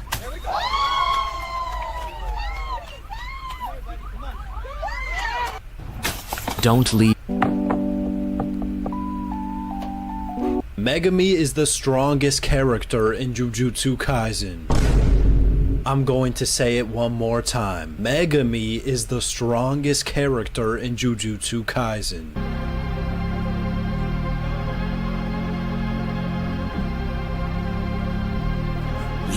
Bro, listen, I understand that all the potential man jokes and the Megami slander in general is very funny. Like, listen, as a Megami fan myself who has endured unimaginable amounts of pain due to all the slander, I still find myself laughing at it. But over time, the Megami slander has gotten so bad to the point where people genuinely have forgotten that Megami is unironically the pinnacle of Jujutsu sorcery itself.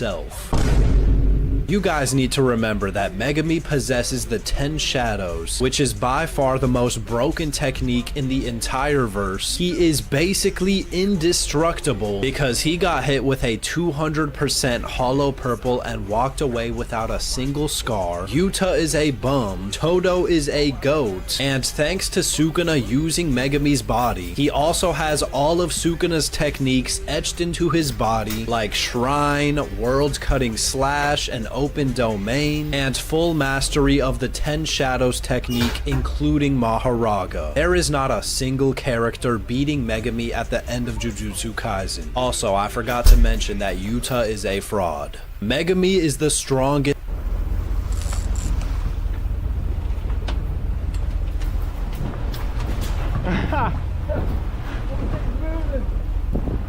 Fucking strike him! What is the hottest accent a guy can have? Italian, British. Shh. I see that. Trump said this week he spoke to the president of Puerto Rico and the president of the Virgin Islands.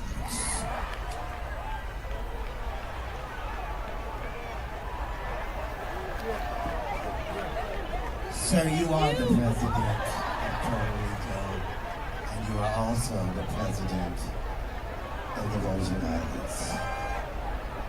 So the question is, who the f*** was you talking to? Shh.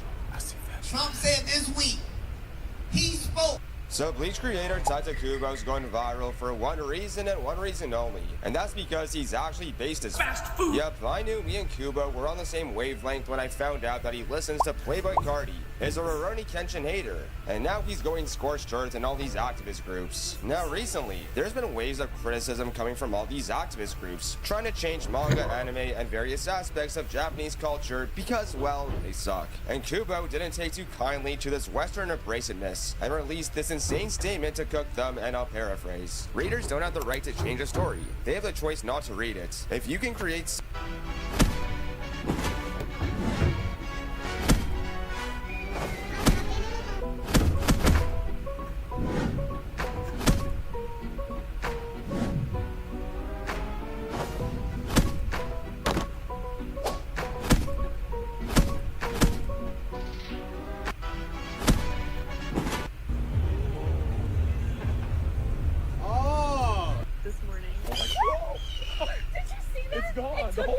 Three of the worst businesses you can start today from a millionaire businessman. First, a clothing brand. The world really doesn't need any more of these. Second, an independent restaurant. Fewer people are eating out these days, and if you've ever seen Gordon Ramsay's Kitchen Nightmares, need I say more? First, day trading. Most people that teach this are scammers, so stay away and invest for the long term. Three of the worst... Face it, you do not look away when challenges come. You don't blame yourself if at that moment in time you are not able to face it. The only thing you're gonna do is you step back, you take time for yourself, you invest the work and prepare yourself to return. Face it, you do not look away when challenges come. You don't blame yourself if at that moment in time you are not able to face it. The only thing you're gonna do is you step back, you take time for yourself, you invest the work and prepare yourself to return. Face it, you do not look away when challenges come. You don't blame yourself if at that moment in time you are not able to face it. The only thing you're gonna do is you step back, you take time for yourself, you invest the work and prepare yourself to return. Face it, you do not look away when challenges come. You don't blame yourself. Buffy's Hungermonger versus the Black Knight from Elden Ring. Let's break it down. Damage.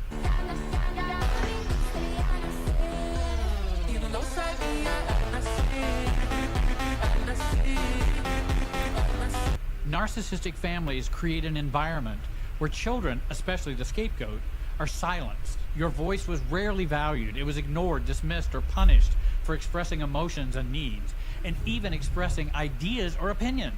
Now, as an adult, when you try to speak your truth, you feel physical tension even in your throat, a sign that your body remembers the emotional silencing of your family. This bodily feeling often occurs with fear, guilt, and anxiety, which keeps you from speaking freely. Narcissistic families create an environment where children, especially the scapegoat, are silenced. Your voice was rarely valued. It was ignored, dismissed, or punished for expressing emotions and needs, and even expressing ideas or opinions. Now, as an adult, when you try to speak your truth, you feel physical tension even in your throat, a sign that your body remembers the emotional silencing of your family. This bodily feeling often occurs with fear, guilt, and anxiety, which keeps you from speaking freely. Narcissistic families create an environment where children, especially the scapegoat, are silenced. Your voice was rarely valued. It was ignored, dismissed, or punished for expressing emotions and needs, and even expressing ideas or opinions. Now, as an adult, when you try to speak your truth, you feel physical tension even in your throat, a sign that your body remembers the emotional silencing of your family.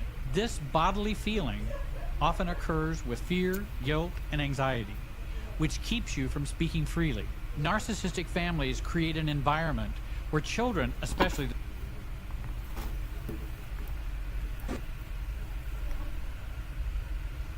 I ruined your video. You can try it.